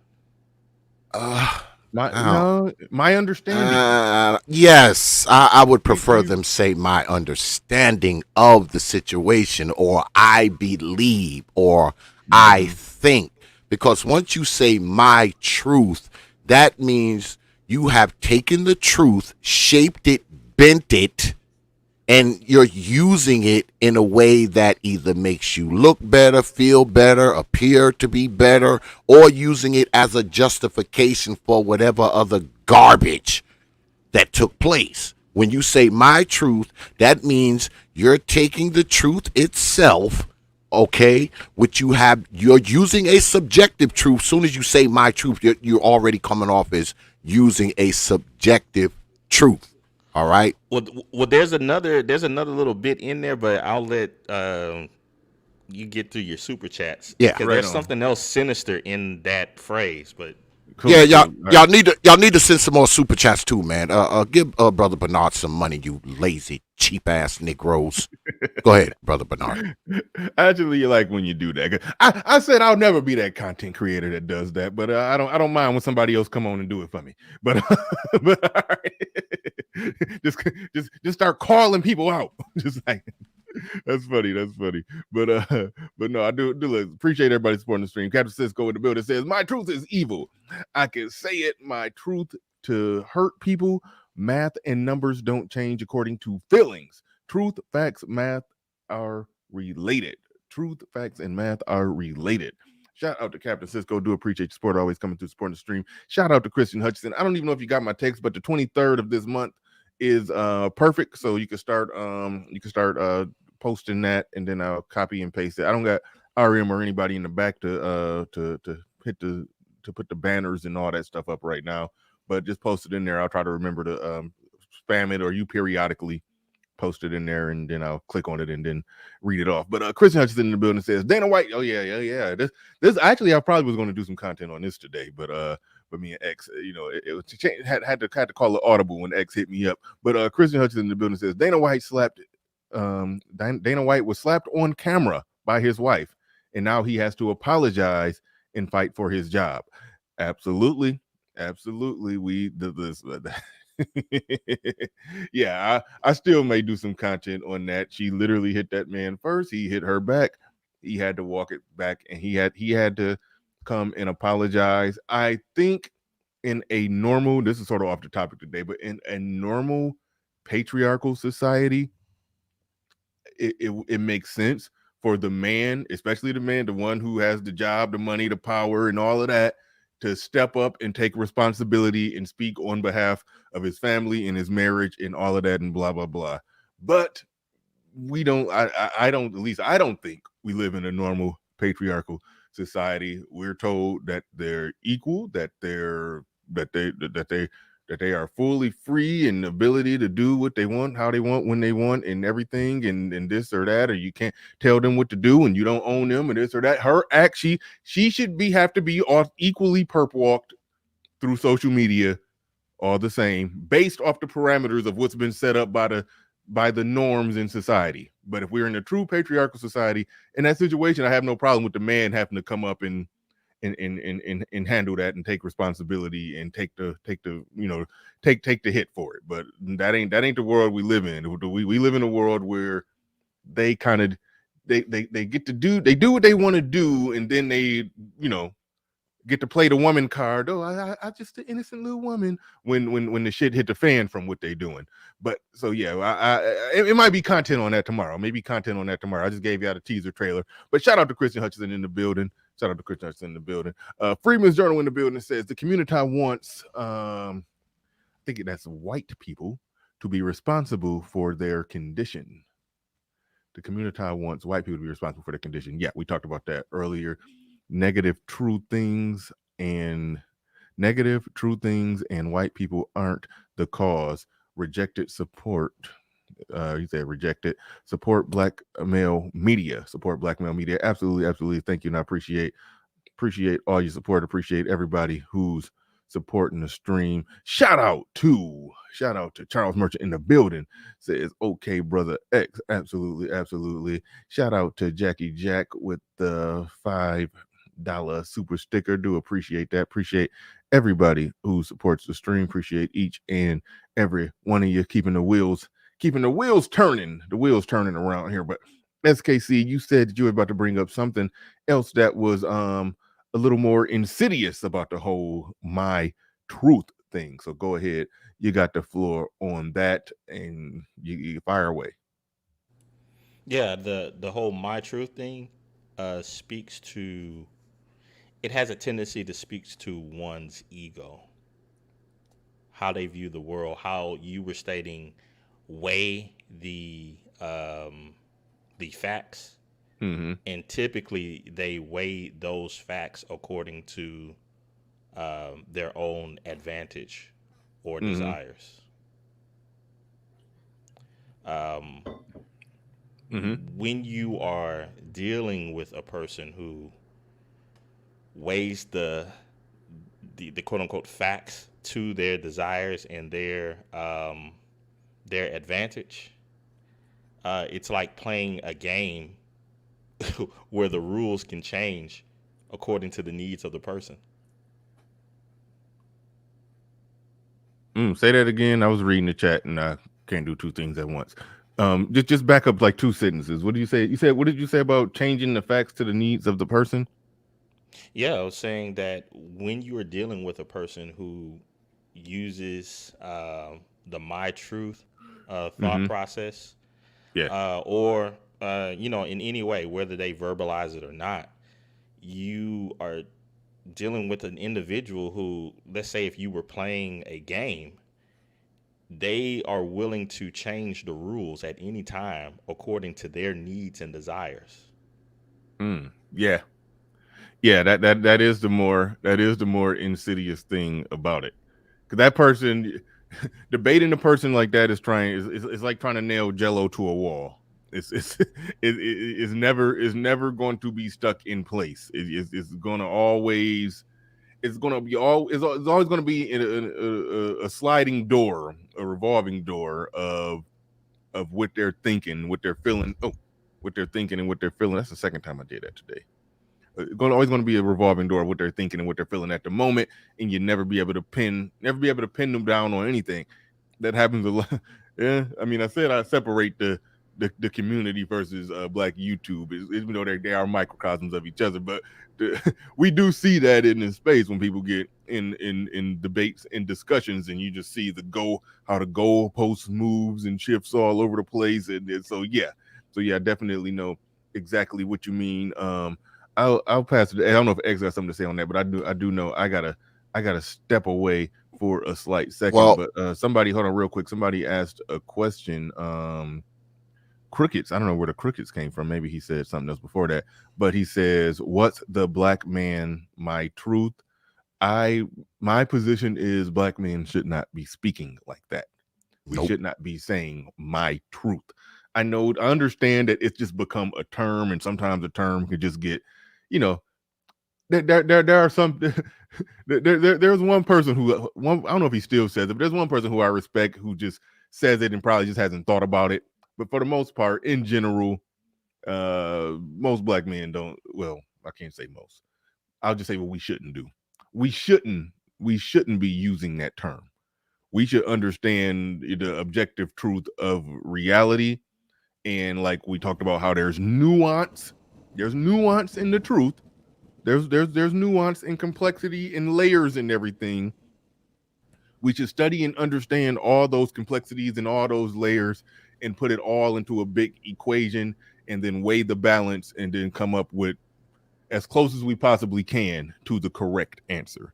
That's what we should do. But I'm gonna pass it to X on that, and I gotta step away for a brief second. Thank you, Captain Cisco. I don't even know what you said right there, but I'll read that when I get back. All right, go ahead, X. You got the floor. You got the mic. Yeah, before I go, what I'm going to say is hit Brother Bernard's super chat, you lazy Negroes, because if you don't, I will haunt your old black ass mama in her dreams. Oh my goodness. Like I did last week. But yeah, I mean, because and I was telling this to Brother Bernard earlier. I said a lot of us, we kind of hold back on telling the truth. You know, a lot of us, we pander and all that kind of stuff. And I think I think now, this is just my thinking, you know, this is my truth. But I believe that normally when we don't tell the truth to people, it has nothing to do with being courteous to them, taking their feelings and thoughts into consideration. I do not believe that. I believe that the reason why we don't tell the truth is because it makes us appear and feel uncomfortable to tell it. Therefore, we will be uncomfortable in hearing it, because as we've grown, many of us have grown listening to lies most of our lives. So if we've been taught to lie, taught to listen to lies, of course we will repeat them. So it is more comfortable. It's more comfortable to not tell the truth to other people. You're not considering their feelings. You're not considering making them feel uncomfortable. It's about you. It's about you. And even when we talking about on this media stuff, right? People will say, oh man, you know, y'all shouldn't say this, y'all shouldn't say that. What they're really saying to me, I perceive it as them saying, you should be uncomfortable with saying this, because see, I'm uncomfortable with hearing it. So why are you not uncomfortable with saying it? Because when it comes down to it, it's about shutting people up, right? When you hear people say, oh, you know, y'all always talk about this, y'all always talk about that, you always talk about this person, you always talk about that person. They're trying to shut you up. They don't want you to say a particular thing up here. Because, see, what you're saying, they believe that you should be bothered by saying it, for the simple fact that they're bothered by hearing it. Because telling the truth and hearing the truth kind of feeds off of each other, right? They feed off of each other. If you're a person that does not like to hear the truth, you're probably a person that does not like to tell it. I think the two go hand in hand. They're almost simpatico, okay? You can juxtapose the both of them at any time. I don't believe the whole, because people will tell you, oh man, you can't say that. You know, for instance, you know, I'm one of those persons known for talking about your old mammy, right? And it bothers people when I say it. And it's not necessarily that they think, oh, X, you hate your mother, you hate black women, you hate black people, you hate this, you hate that. No, they just can't get their heads around the fact that I'm not uncomfortable about talking about it. I'm not uncomfortable about talking about it, even though your black ass is uncomfortable with hearing it. I am not uncomfortable about talking about it. I think that is what shocks people more than anything else. The fact that a person can say something that they themselves would be uncomfortable with saying, and obviously they're uncomfortable with hearing. They cannot believe how comfortable you are with saying these things. That's what they can't. That's what they can't get around. I have a question, X. I think the previous person that Bernard had highlighted their thought. I forget the name of the person. It was like Kevin something, but he stated, "Cricket, what is the black man's my truth?" And Mm-hmm. and I think it's a good question because although you have some that will never use that phraseology, my truth. It's stated in other ways. Typically, it's put in the form of an anecdotal experience Mm-hmm. that is set to try to prove a point. And isn't that the same thing as my truth? Because you're stating or presenting that um, this occurrence that happened in your life that you saw as a truth is not just a truth, it is the truth. Yes. So What? therefore people should just come to your side and feel and believe the same way that you do based upon what you experienced in your life. To me, I'm just wondering, could that be the an example of what? Again, I forget the name of the person. I think it was like Kevin Yajriel or something like that. Yeah. Could that not be the black man's my truth? Give me an example of what you mean when black men do that. Well, come on, but there's been a lot of times where perhaps you've been in a discussion with someone and someone says, "Well, let me tell you a story. This happened to me and such and blah blah blah blah blah. Therefore, this is the truth." Mm-hmm. Okay. No, I just wanted to be clear on what you was talking about. Like for an example of that, like man, I don't know what just happened to my voice, but yeah, when basically when they talking about white supremacy or an interaction with the police or something of the sort. Exactly. Okay. And I'll All right. qualify it even further. I'll qualify it I even you know further. what? You know what's crazy? The reason I wasn't going with you, I tend to I tend to look at black men or think of black men that think because around here, like in this space, and people that think sort of on the lines or perspective that I think, that X think, and you think, and I don't know. I mean, I understand that. I guess we're in the minority. So when they say, "What is the black man's truth?" Yeah, though I guess the type of people that we tend to criticize, that I guess yeah, they are black men, and they may not use the word "my truth," but I do see what you're saying. They operate in that same way, but I feel like I'm on the front lines with a lot of men fighting against that type of thought process. So that's why I didn't associate it. I didn't know. I guess I didn't know exactly who you were aiming at. I guess I didn't know who you were aiming at. That's why I asked for an example. Yeah, Now, yeah. I'm not now, aiming at now I anyone. I'm see. just saying. Well, no, you are aiming at a certain type of person who has a certain type of thought process, and that type of thought process it is prevalent with black men.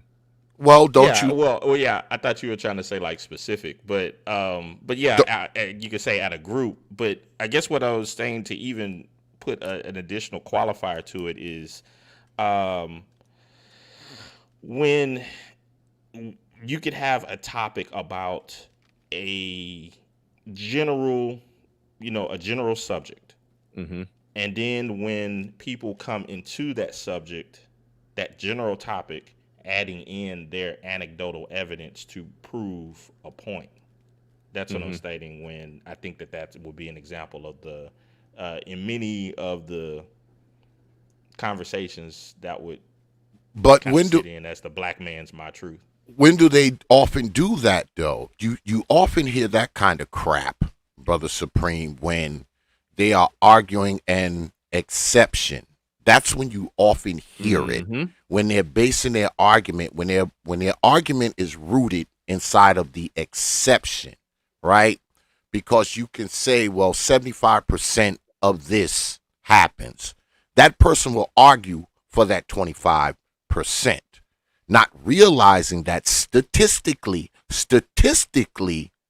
this is more true. This is more true because 75% of this happens, 25% of that happens. So Yeah. this is statistically more prevalent.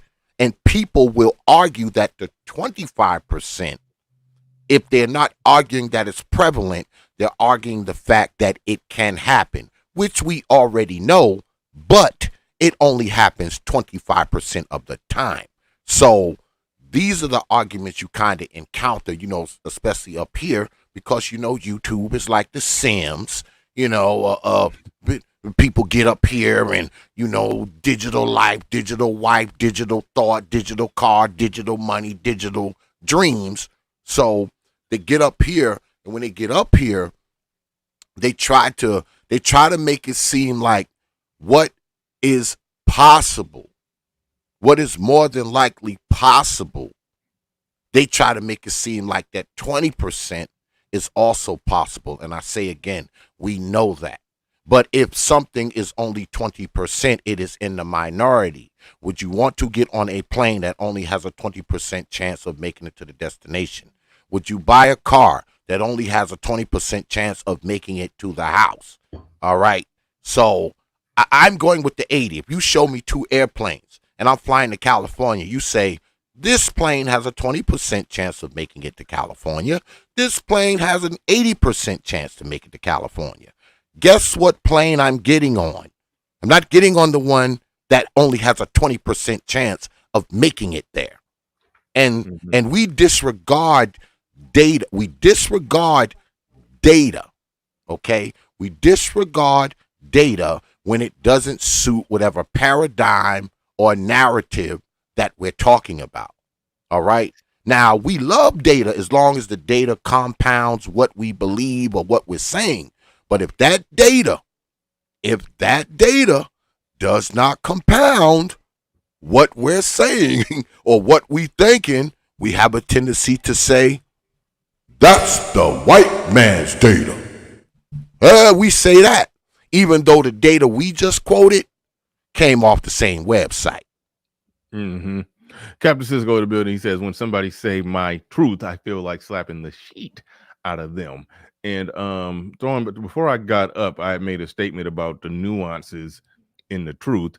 And Nate said, I disagree. Some truth is simple truth, no nuance. Well, I don't think you disagree then, because I I acknowledge that something is just simply absolutely 100% true, but then we were referring to things where a woman could say that men are violent, women suffer violence in relationships. That is a true statement, and she could build a whole life legacy and career on advocating and doing things to help women who experience domestic violence. She's not wrong in anything that she said right there.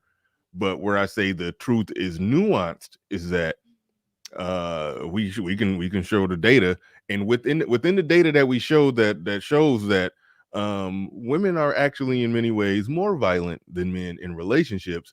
But within that same data, the stuff that she pluck out as the truth and advocate and build her whole life and legacy on it, that data is still found inside the data that shows that women are more violent in relationships. So that's what I mean by the nuanced truth, and then weighing the balance of when you're drawing a hard line or an opinion on it, which one carries more weight. So, but when we're just talking about just simple up is up and down is down truth, then yeah, 1+1 is 2 truth. Then yeah, we get that. We get that. Yeah, and then I Don't say understand. I that to a understand you flat with that. earther. Yeah, children. Yeah, he said children need both parents in the house. Simple truth. Yes. So yeah. So we agree. The only issue is you said you disagree, and I'm like, no, we agree on the simple truth, but we were breaking down the nuances of a complex truth, and then some people pull out of that complexity of the truth and say, well, this is my truth. Okay, well, you can have your truth over there, but understand that you cherry picked a part of the data, and if you want to live your life and advocate based on that, then that's fine. But that isn't the total picture of reality. So that's what I was explaining and breaking down. But But all right, SKC, it sounded like you was trying to jump in and say something. Yeah, I mean, it just I just find it fascinating to observe these things, and think it's a really good subject. The whole my truth for the women within the community. I think that they are very susceptible to using the phrase "my truth" without reservation. Nevertheless, I think for the men's side, they use a variety of other phrases that basically mean the same thing. And I mean, it comes up with a variety of subjects where you see people that have I would say more of a bias on certain subjects. We all have them, but it's quite obvious when some of them come up. For instance, I recall having a conversation about um, the negatives within rap music, Mm-hmm. and man, it's like it's crazy how some of the points that are talked about within the sphere that men hate, some of those things are stated in the music and Mm-hmm. it's beloved. So Yeah. it's I don't know, it presents a bit of a logical fallacy, but hey, hey, nobody's perfectly 100% logical, not even Captain Spock, so, or It's Mr. their Spock. it's their truth, man, and they've turned it into normative truth. Because what do we say normative truth is? It's something that a collective believes. It doesn't have to necessarily be true, but the collective has perceived it as being true, and they believe it to be true. So it's become their truth, right? Yeah. Yeah. If I said, yeah, if if I said all truth has nuance, then I definitely slipped up and said that. Yeah, I didn't definitely didn't mean to say that. But yeah, there's some truth where there's nuance and layers to it. There's nuance and layers to it, and you gotta weigh.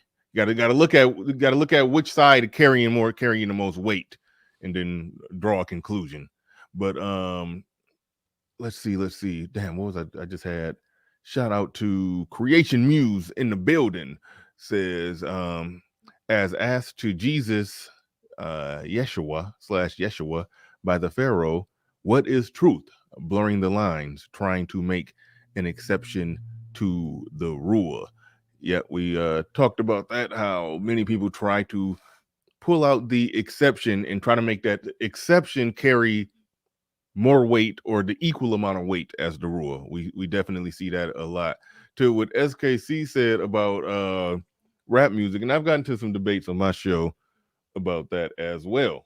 And it's like on one hand, people understand, you know, what propaganda is. We understand how easy it is to inception people with certain ideas. We understand how easy it is to put other, put thoughts, views, and perspective out there, put them out there repeatedly, normalize it, and now people just believe in it and accepting it without evidence. And one really good way to do that is if you could rhyme it to a beat and have it playing in the background, and kids just growing up hearing it, and it just becomes wallpaper just seared into the mind. It's like, and then so yeah, I mean, you can't say you can't look at the community that has the most violence, the most this, the most that we can name all kind of stuff, and then look at their music, and their music is the most violent and the most sexually explicit and the most this and the most that. Then you can't look at that and not at least say a correlation. You as an individual can say no, it has no effect on me. You as an individual can say no, I'm not going to let it have any effect on my children. You can do that. Like, you can stand tall and stand strong as an individual, but you're being a pretty shitty social scientist if you don't think that if you don't think that that music um had some effect, or at least plays some part in normalizing certain actions and behaviors that should make people, jump and shock, be a little shocked by, damn, like, It's you're it's a lying to yourself. weird You're lying to yourself if you don't think that music is helping normalize a lot of the bullshit. Go ahead. yeah, it's a weird uh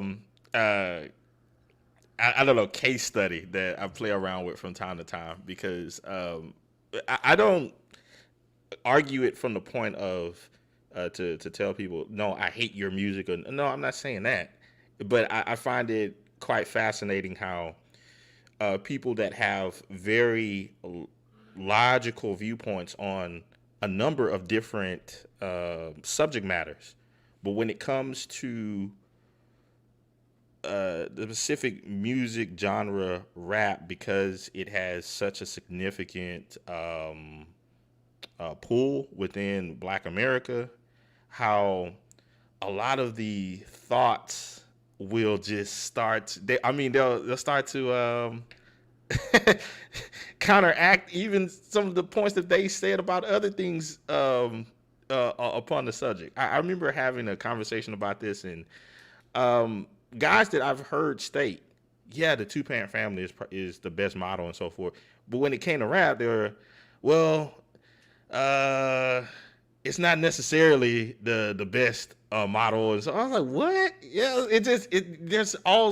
it's crazy how you can flip that switch on and you will hear a lot of wild justifications for How their personal view towards the music.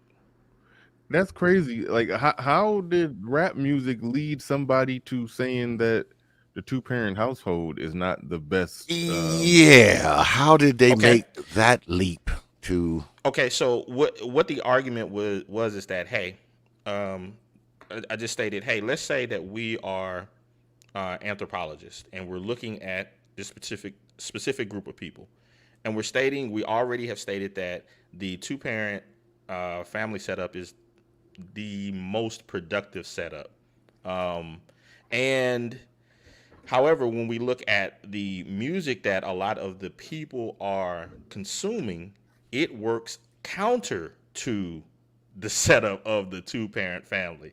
And then that's when you had people saying, well, I mean, not necessarily the two parent family. I mean, there's people that come, the argument, there's people that come from two parent families and they make stuff. And I was like, oh, Yeah. okay, so, Yeah. so there we go. Yeah, just like you hear Who was these the Negroes? just Who was like these you Negroes? just like you hear the people who say, "Oh, I was raised by a baby mama and it was 9 of us and she smoked crack and I grew up to be an astronaut." Yeah, it's yeah. Yeah, Yeah. yeah, yeah. That's the LeBron James and Allen Iverson turned out just fine Yeah. argument. Yeah. Like, so yeah.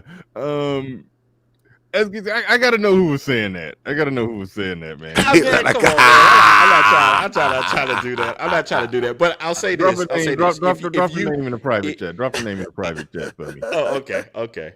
But I'll tell you this is like I'm pretty sure when you've had those conversations, you'll probably have another conversation like that in the future. But um, specifically based upon all of the the celebrity stuff that sometimes gets talked about. Um, when you come across people that that have the argument of uh, more pro rap, all of the logical fallacies are going to come up. I mean, the red herrings are going to come up about, oh well, there's movies and there's rock music and all. It's like, okay, but we're not talking about any of that. We're talking about primarily what this group of people listens to. And so, it just you've been in those discussions, man. Oh Come on. yeah. Oh no. I'm with you. I just wanted to know. I just want to know who made that argument. Who? Because like this one thing, I understand the red herring argument. Try to point out, well, it's that stuff is in other people music too. And I mean, I don't agree with that line of argument, but I've heard that one, and I could see how somebody could, they're wrong, but I know how and why they try to make that argument. But for somebody to just flip all the way and just go full blown, well, the two parent household is not really all of that, all that important. yeah. Somebody to flip that way, that's a whole nother, Well, okay. I see the names, well, and one of think them, about it. I'm not gonna say who, but the first one I expected on that one. The second one, I don't know. Actually, the two people is two people who I would expect. I'll say that. I would expect that from both of them. Well, it's The one in the middle, I don't know so much. I I don't. think it's fine that they say that, but to say that and not acknowledge that, I mean, when you talking, like I said before, when you Hey, talking, hold on, wait, SKC. The reason I asked because the two people that said that are two people who are contrarians to this space. So maybe the term "this space" is the waters are so muddied to where the people who are the enemies of it are considered a part of it. But mm, those are two detractors of the space. So that's why I was probing like, who are you talking about? Because I didn't think those are two people who I wouldn't even count in this space. They're basically detractors. But anyway, go ahead, X. yeah, I think it's fine that people come from that angle about it, but I mean to not acknowledge that if you got 75% of something, and then you got 25% of something, at the 25% you are at a statistical disadvantage. I mean, that's just a numerical fact. All right. If you only have a 25% chance of making it to somewhere, you are at a statistical disadvantage. We go back again to arguing from the exception or standing on the exception to kind of solidify your argument because one person is arguing for the majority and you're not acknowledging that if you are in the minority, you are at a statistical disadvantage numerically. You just are. Yes, there's people who was raised by one woman. Their mom smoked crack. She was a drunk. She was a whore. They grew up, then became a heart surgeon. Yes. Likewise, you have people who had both of their parents. Their mom and dad was married forever, and guess what? They grew up and robbed liquor stores. But Mm-hmm. guess what? That's a minority out of that group. Out of that group of people who had two parents, it's a minority of those people who raised children and they grew up to become carjackers. And likewise, those cracked out baby mamas living in the projects, it's a minority of their children who grew up and became heart surgeons. That's Yeah. just the truth, man. Statistically, it's the truth. Right. Well, X, and I know you got another person coming on. I'm gonna shut up just to listen to them. But one thought that out of the whole rap conversation I thought was quite interesting was how many people that hold to the pro argument, um, and I'm going beyond the people that are listed in the back of Bernard, but Mm-hmm. uh, a lot of them tend to have more of a not a pro black, but a an affinity for quote unquote blackness and all of Mm-hmm. that. Um, Nevertheless, some of them will state, yeah, there are inequities. You know, there's white supremacy. There's these things that are against black people that make life in America more difficult for them to succeed. Nevertheless, I kind of wonder, like, okay, if you're viewing things from that perspective, if we were sitting up and I don't know playing a sport or something, and there's another team and they have great facilities, they have top notch trainers and so forth. Yeah, they probably could get away with doing things that another team that do not have that same setup Mm-hmm. Yeah. um, can do. So wouldn't the team that have the inferior setup want to stay away from practices that could damage them even further, that could be self-inflicted? Yeah. Absolutely. I've done a lot of streams on that, and I basically my conclusion is that we can't make any mistakes. It's like in order to compete, it's like we damn near got to do everything perfect. Even when I did that stream on spanking your children, and I'm not saying that it should be against the law. I think it's an option that should be on the table, but you should try to avoid it. You should try to avoid it. It's data that show that spanking your kids at too early of an age it lowers their IQ by like 2 or 3 points. Like so, I'm like we Negroes, we can't afford to lose no IQ points. We can't afford it. We can't afford it. Like So it's just weird. let's try to 2-parent household actually increases IQ by 2 points. Let's just try. We got to try to do everything to we got to try to do everything right to break even. It's like So I'm it's with just you. weird. So it's just weird to me when people try to make it a, I would say, a racial thing, like teams and so forth. It's like the very last thing a head coach would state to their team is well, or would allow their players to be like, well, Team A does it like this. You're like, Team A got the best facilities. We don't got that junk. Shut up. Yeah. We got to do this way. We can't cut any corners. They can. Yeah, they got Yeah, they got an 8-2 record, but they arguing about the 2 wins they have. Like, come on, man. Yeah. Oh, we did win 2 though, coach. Yeah, Man, the team that got LeBron and Michael Jordan in their prime on the same team, yeah, they could take some days off practice if they want to. They still gonna win. They can get away with it. But John Doe in the building. Thank you for coming on up. Thank you for joining the conversation. What's on your mind? What you got? You got the floor. You got the mic.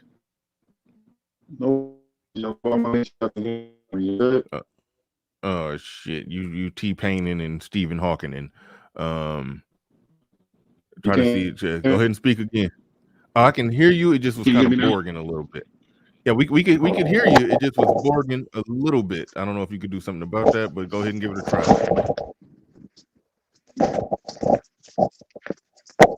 Can you hear me now? Yeah, we can hear you. Okay. First of all, good afternoon, gentlemen. Yeah, peace. I'm at work, so I'm gonna try to make it real quick. Cause I don't have anything to combat any of you gentlemen. Though it makes more interesting conversation, contrarian, but I can't do because state the truth. I truly. Brother, you said you at work. You said you at work, right? Yeah, okay. Do you work? Do you work in a cave in Afghanistan? Because that's how you. No, I work in an arena. That's how your connection sounding right now. All right. Well, I'm gonna leave y'all to it then, gentlemen. Oh, hold on, wait. It just came in. It just came in right there. Let's try one more time. Go ahead. All right. Y'all can hear me now. I'm good. Yeah, it's good. It's good. Hurry up before it go back out. All right. Wherever you stand and stay there. Okay. The truth is objective. It's not subjective. There's no multiple versions of the truth to a deflection. People really want to deal with actual reality. It's something like, if you're a grown man using that phrase, I'm assuming that you're an alphabet boy. That's something for feminists and alphabet boys. As grown men, we shouldn't be using that statement. That's like when females use that term period, and they say period with a T. You should not be ending a sentence with period. Like, that's just something that we should not be saying. We grown men, we need to be in line with the truth. We need to acknowledge the truth, and there's no multiple versions of the truth, because it's similar to the whole equality conversation. Nobody's equal. Men aren't even equal to one another. Mm-hmm. If I'm equal to every man, then I should go play one-on-one ball with LeBron James. I should go 12 rounds with Mike Tyson. I can't do that. The same way every woman is not equal to each other. We're not equal. It blurs the lines. Then you get to say my truth, and then you get to say that I'm a she when I'm a he, and it just snowballs into a bunch of BS. Agreed. Yeah, good stuff. I agree with that. Your Wi-Fi kicked in right at the right moment, so that's good. That's what's up. But no, thanks for coming on up and adding to the conversation. And yeah, we certainly agree, and that's what we definitely talked about earlier in the show. How the truth is the truth. The truth is the truth, and when people say my truth, they're trying to muddy the waters or set up their goalposts or set up their ability to essentially live a lie or not accept the truth or not change anything that's going on. The only area where we kind of went in depth in it when we was talking about how there's complexities, or there's sometimes two things can be true at the same time, and then in that situation you really have to dig deep and scratch beneath the surface and weigh the balance of those things, which one is carrying more weight. there are some situations like that. I gave the example of violence against women. Women do experience violence in relationship, but they are still more violent towards men in relationships. So that's the area where it's some nuance and wiggle room where you got to really think it out and hash it out. But overall, yes, the truth is the truth. Up is up, down is down. 1 + 1 is 2. Absolutely. I agree. Absolutely. I totally agree. And you Negroes need to hit Bernard's super chat like right now, like in Matter of fact, I'm gonna hit rapid the super chat as soon as I repetition. hang up. Rapid repetition, Negroes. Hit the super chat. Rapid repetition. Right on. But all right. I think another point of the Go ahead. whole my truth conversation that often gets lost, even for the men and I'll say obviously the women, but probably more so on the women's side. But I think both do it, where they will not acknowledge the truths that are presented that run counter to their viewpoint. Mm-hmm. Yeah. In a lot of the conversations that take place there, I think that's probably one of the most frustrating parts that people really don't take time to acknowledge is that sometimes you could talk to someone and you share a truth about something and they just gloss over it like it didn't exist. Yeah. So, I think that's another part of the whole my truth or the alternative phrases that people use is, glossing over facts that's presented to them because they're so married or can't get out of their personal view of the world. Yes. And don't you and to kind of piggyback off of what the brother John Doe was saying. I mean, when you like he was saying, people, they're a man, they want to say they're a woman, they want to say they're a man, they're a man, they want to say they're a giraffe, and also kind of foolishness. Now, when you do that, when you have these different types of quote unquote truths that we speaking of today, the truth becomes static because if you can stand up as a full biological man and say you're a woman now, I mean, yeah, that may be your truth, but you've just made the truth static by doing that. Mm-hmm. All right?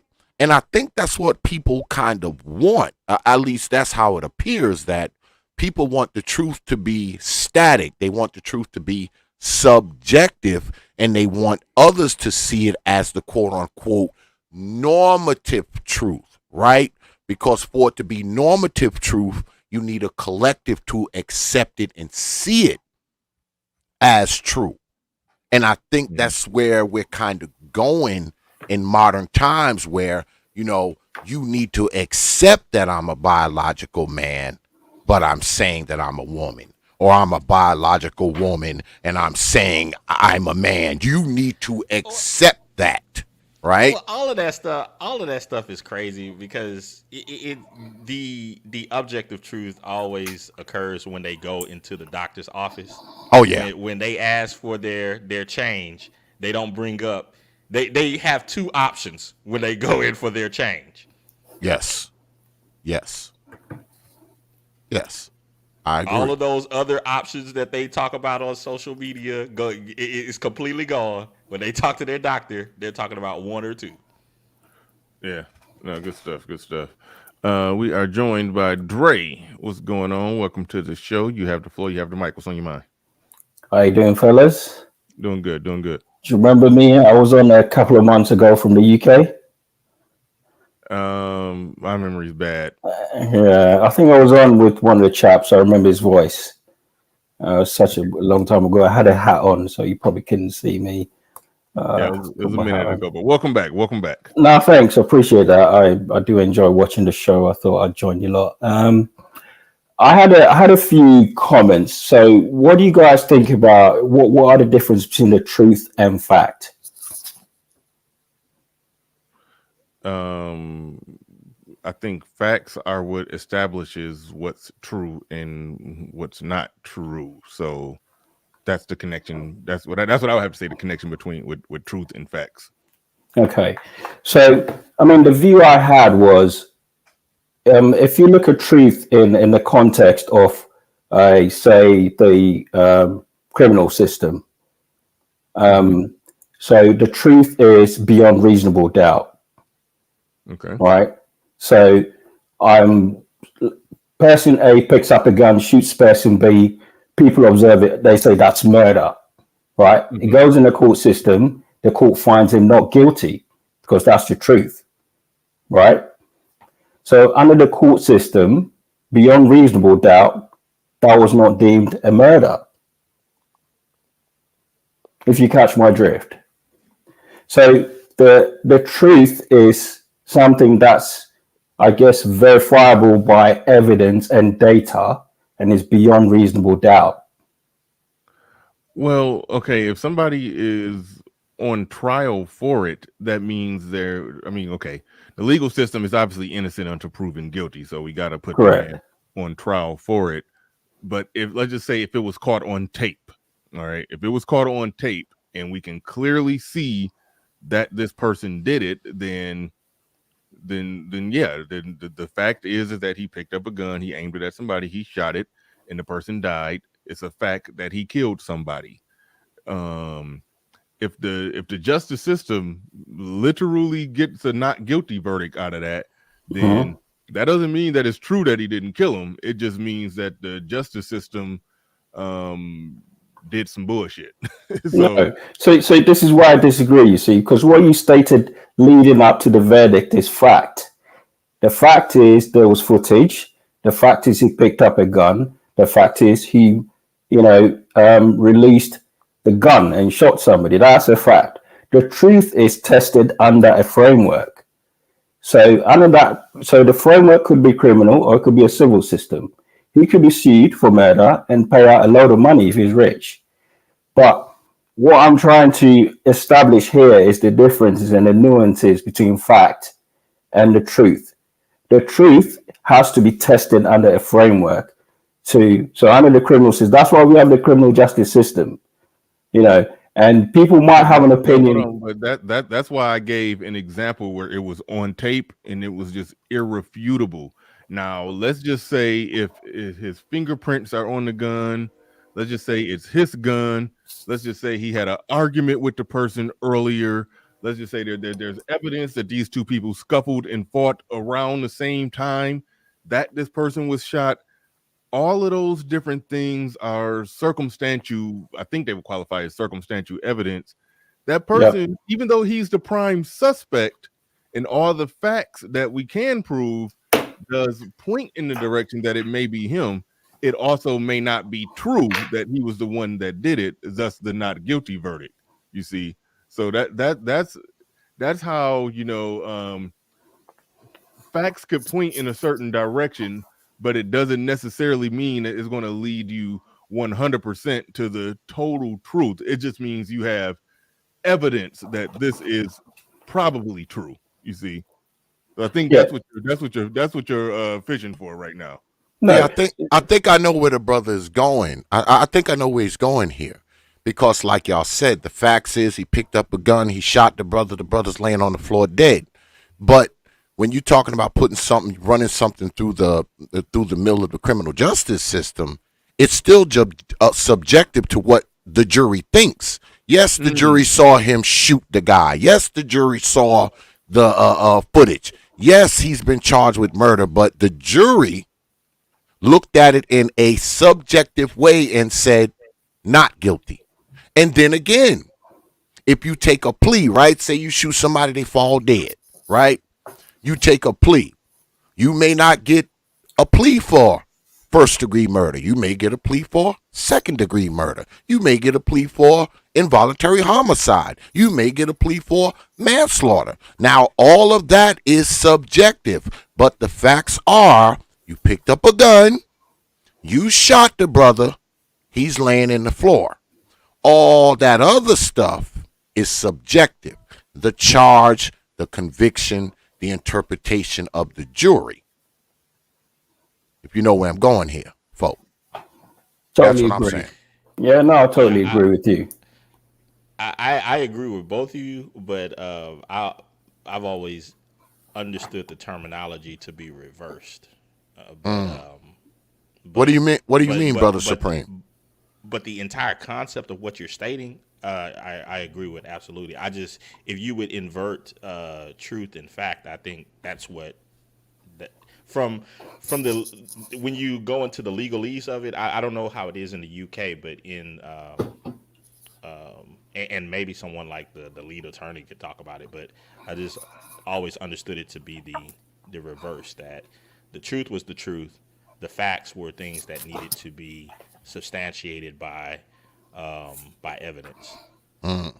So it would be, it's true that the person picked up the gun. It's true that the person shot the other person. It's true that the other person died as a result of uh, the gunshot.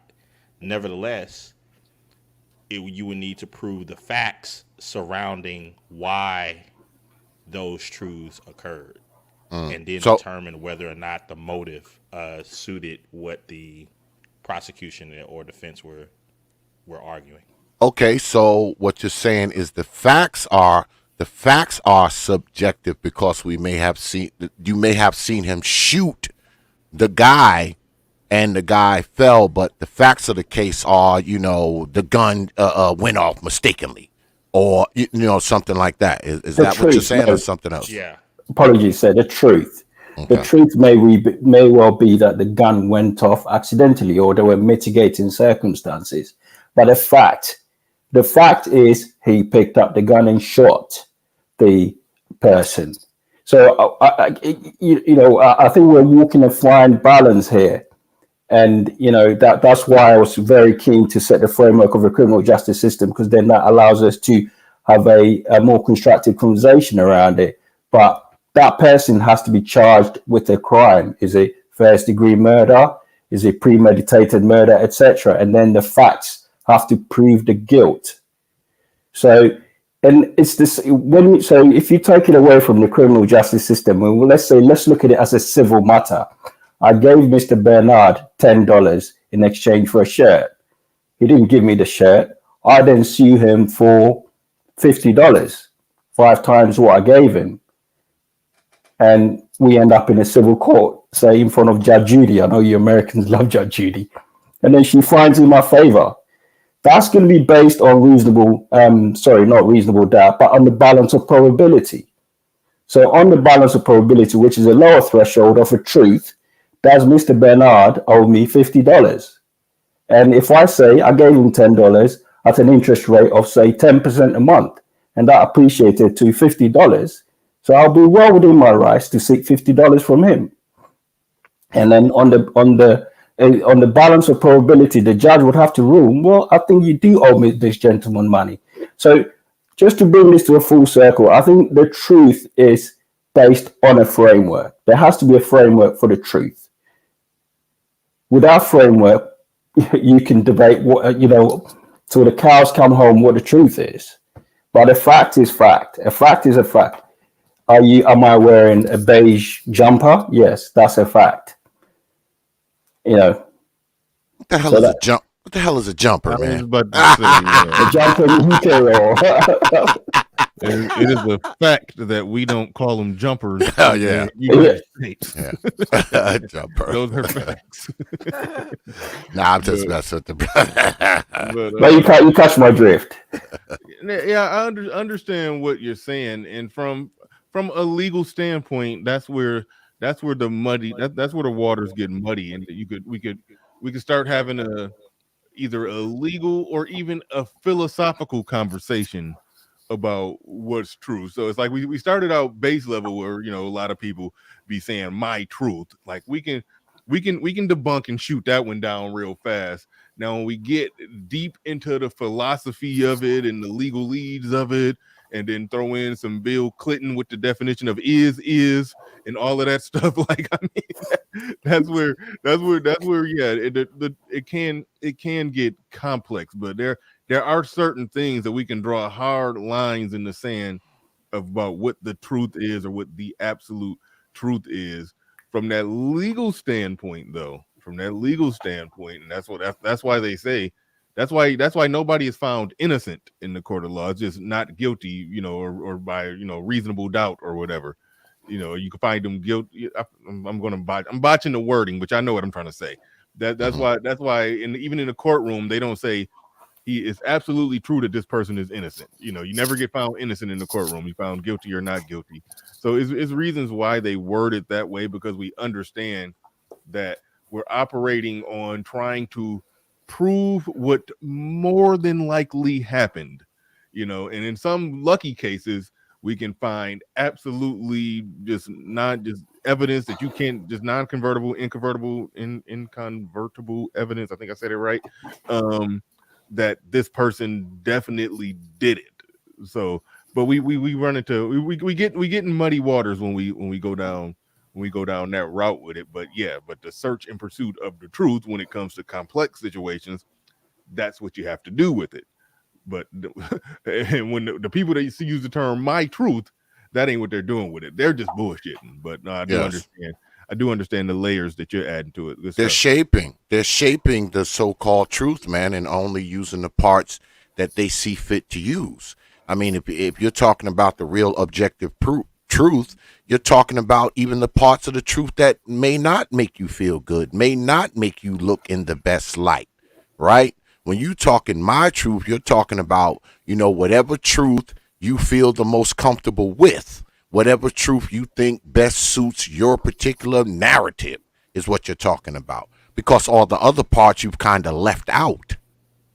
Right, X. It's similar to, and and I'm not trying to rag on anybody. I'm just saying as a statement of observation for people that have the more of the pro-black or the pan-African viewpoint. A lot of times in their language, they'll use terms like, "Well, we need to have a proper framing of the conversation towards like a pan-African or an African viewpoint or a black a viewpoint." The of days of old, the people who used to have the um, black first style of content did the same thing with again framing the subject matter based upon the things that they wanted to only highlight while separating other inconvenient truths. And I think that people of all categories can do that. I've seen guys from the SYSBM side do the same thing. So, but it needs to be acknowledged that yes, there are some truths that are being left out of the conversation for particular purposes. Thank you, JT Hailstorm, just for incontrovertible. I said inconvertible, incontrovertible. That's the word I was fishing for. Thank you, very much for that. And shout out to damn. I tried to click on the super. What the hell? Yeah, Nate. It looks like you be having your own separate conversation going on in the chat room. I don't know what the. I, like I meant to click on the super chat and I accidentally clicked on Nate and then I scanned it and I'm like, whoa, what? Okay. Ooh, I'm hoping there was a back and forth that led him there. Yeah, I think it was. It was. You don't want to say nothing crazy to Brother Big Nate. That's probably not a good idea. Say something crazy about the Big Nate. That looked like his own separate conversation. I was like, is he in the all right, shout out to Nate.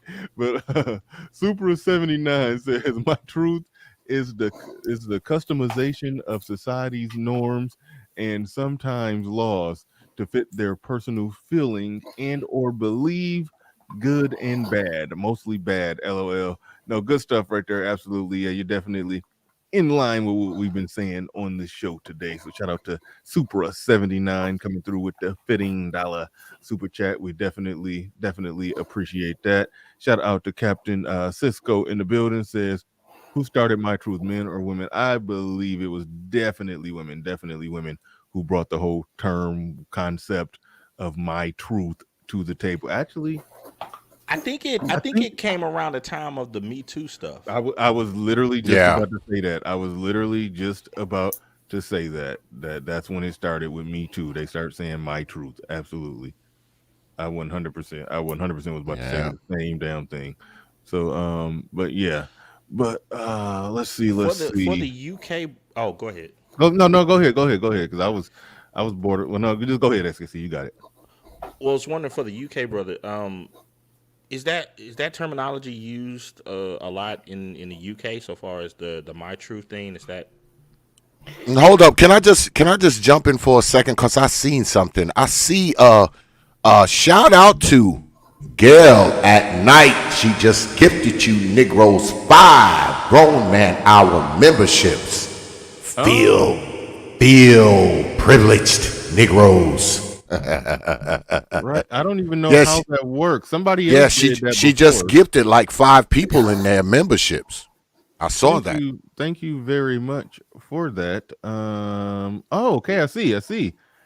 Okay, now you know what? They don't let me click on that in the StreamYard. I see it in YouTube, but I don't see it in the I don't see it in the StreamYard to where I could even click on and highlight what she did. But thank you very much for that, Gail. I wish I could highlight it. But I That see don't everybody. that don't let y'all off the hook though for hitting brother Bernard's super chat. You're not off the hook, Negroes. Keep hitting them Yeah, rapid and repetitively. Keep hitting it. Keep hitting it. right on, right on. Yeah.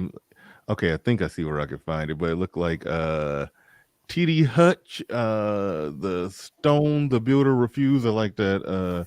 Will Smith, the actual Will Smith, Future Perfect, and I think that's it. There should be one more, but shout out to Gail. Shout out to Gail. I greatly appreciate that. Still trying to find it to highlight it, but no, thank you very much for that. But go ahead. I forgot who was talking. Yeah, Go my ahead. bad. I didn't mean to interrupt. I saw Oh that yeah, come up. So yeah. Dre from the UK was speaking. Go ahead. You got the floor. No, I think it was the other gentleman who wanted to ask me a question about UK. Oh yeah, that's right. Yeah, no, I was just wondering if that terminology has become more mainstream in the UK, particularly amongst black people in the UK. This is my truth. Just curious. Yeah, I mean, I think it's quite common in the West. So is commonly used here. It's an overused sentiment, as you said, based on the Me Too movement and Harvey Weinstein and all the crap that went with it. I think if you remember the Johnny Depp and Amber Heard trial, the first trial was actually held in the UK, where Johnny Depp lost, and that created a whole wave of my truth nonsense in this country. Unlike the American system, the UK system was ruled by a judge, and so there was no, I guess, trial by jury is a much more safer bet, because you expect a majority decision, whereas in the UK it was ruled by a judge. And yeah, I mean, it's common amongst not just black people but white people in general. Feminism, a mixture of everything. I think anybody who prefaces a statement with "my truth," they're going to come out with some BS. I just zone out and disengage. I think But yeah, another stand-in for that statement, "my truth," particularly when it is not prompted by, or particularly when it's not organic in a conversation, is when people state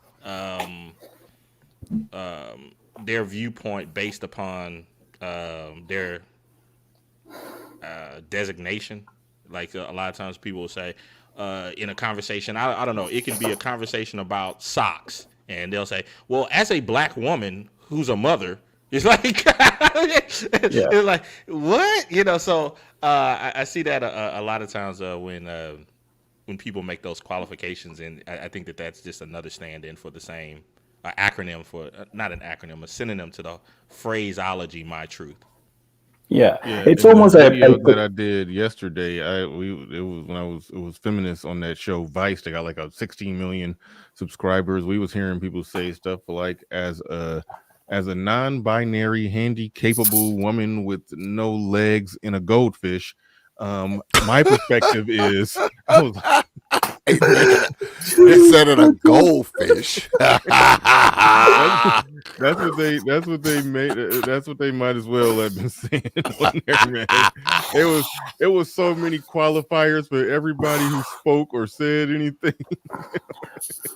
I was like, whoa. But anyway, go ahead. Well, hold on real quick. Shout out to Jackie Love Jack. She says, OG said Oprah came up with it. My truth. It was somebody else who said they first heard Oprah use the term my truth.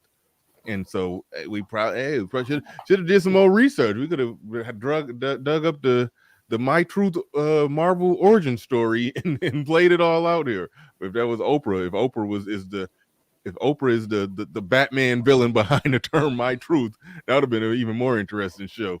We may have to do something on that. But shout out to Jackie Jack in the building. Well, I know you usually jump off of here in about 3 hours. We got about 25 minutes left. I just want to get to this right quick because I need to tell y'all some truths about fatherlessness, right? So I'm going to run these stats down, and I sent them to Brother Bernard, and he can show them on the screen or read them off himself if he wants to. But no, go ahead. You got the floor on this. You got the floor on this. Now, go ahead and read it off. When it inconvenient truth for you Negroes is this. You know, you Negroes who try to act like fathers are not important. When it comes to suicide, 63% of youth suicides come from children who did not have a father. 90% of homeless and runaway kids are from fatherless homes. 85% of all children that exhibit behavioral disorders come from fatherless homes. 71% of the high school dropouts come from fatherless homes. 70% of juveniles in state-operated institutions come from fatherless homes. 75% of adolescent patients in substance abuse centers come from fatherless homes. Aggression, 75% of sexual molesters who are motivated by displaced anger comes from fatherless homes. I'll give you some more stats, Negroes, that you're not going to like. Kids living in single-parent homes, even if they are a little higher on the socio-economic ladder, have a tendency to do worse in school than children with both parents. Just real quick. I'm dropping the links to the stuff that he spitting right now, just in case y'all want to. All right. I will say that again. Children from low-income two-parent families have a tendency to outperform students from high-income baby mamas, Negroes. All right, and these are from the studies now from the U.S. Department of Health and Human Services, also known as the white man's data. AKA the white man's data, Negroes. So I know that's subjective to you. So take from it what you will. All right. Another question I have for the UK guy. Over in the UK, do black people tend to view themselves as a black community or just as Brits?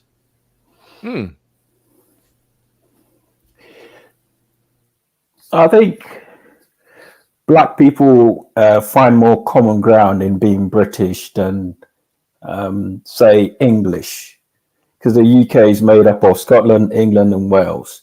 And if a black person was born in England, they're less likely to refer to themselves as English, but more likely British, if that makes sense. And unlike America, where you have a whole homogeneous society based on black people, former slaves who came over to America, so black Americans or African American, whose ancestors were slaves. The UK is slightly different, where you have black people from various parts of the world, Africa, Caribbean, etc. So there is no unifying identifier like America. But what about Do it ever come to a point? Well, no, I guess it wouldn't. After I was thinking, No. after so many generations of being there, does it kind of like come together? But I think they probably still keep their No. roots. Even 3 generations in, they're gonna keep their roots. Yeah. Yeah. So Yeah, there's no single homogeneous identifier like America, African American, as I said. In the UK, it's slightly different. But I think there is common ground in Britishness, because being British is, it's less linked to, I guess, the white man, if you like, than say calling yourself English. So if you look at like in sporting terms, when you see black people playing for, say, the national team, they would normally refer to themselves as English. But that's a lot more, I guess it's less comfortable for a black person to refer to themselves as English, because English is linked to a white person and almost a race. So Do they use the word nigger over there? Are black people called niggers over in the UK? Do they use that term often? yeah, if you got to think, they don't. Use it. They don't use it. I mean, look, like black people are referred to commonly as darkies. Darkies. No. We talking about, do black people call each other niggas over there? They do, yeah, but it's not as overused as it is in America. Okay. All right. So white people. So it would be odd to hear a white person, refer to black people as niggas or niggers or however you want to say it. Darky or nigger, yeah. A derogatory term, yeah, would typically be a darky. Especially black people doing very well in sports would refer to as darkies. I think I'm going to steal that one, darky. I like that. But another question that I just wanted to pose to you is, what are some of you stated that black people there do not classify themselves as a homogeneous black society there in the UK. Yeah. What are some of the cultural differences that between black people there in the UK that divide them? So I think when you look at UK as a whole, and especially London, where black people are much more concentrated, there are about 7 million people in London, and about black people make up about 15% or 20% of the population in London. What you tend to find is discrete communities of black people.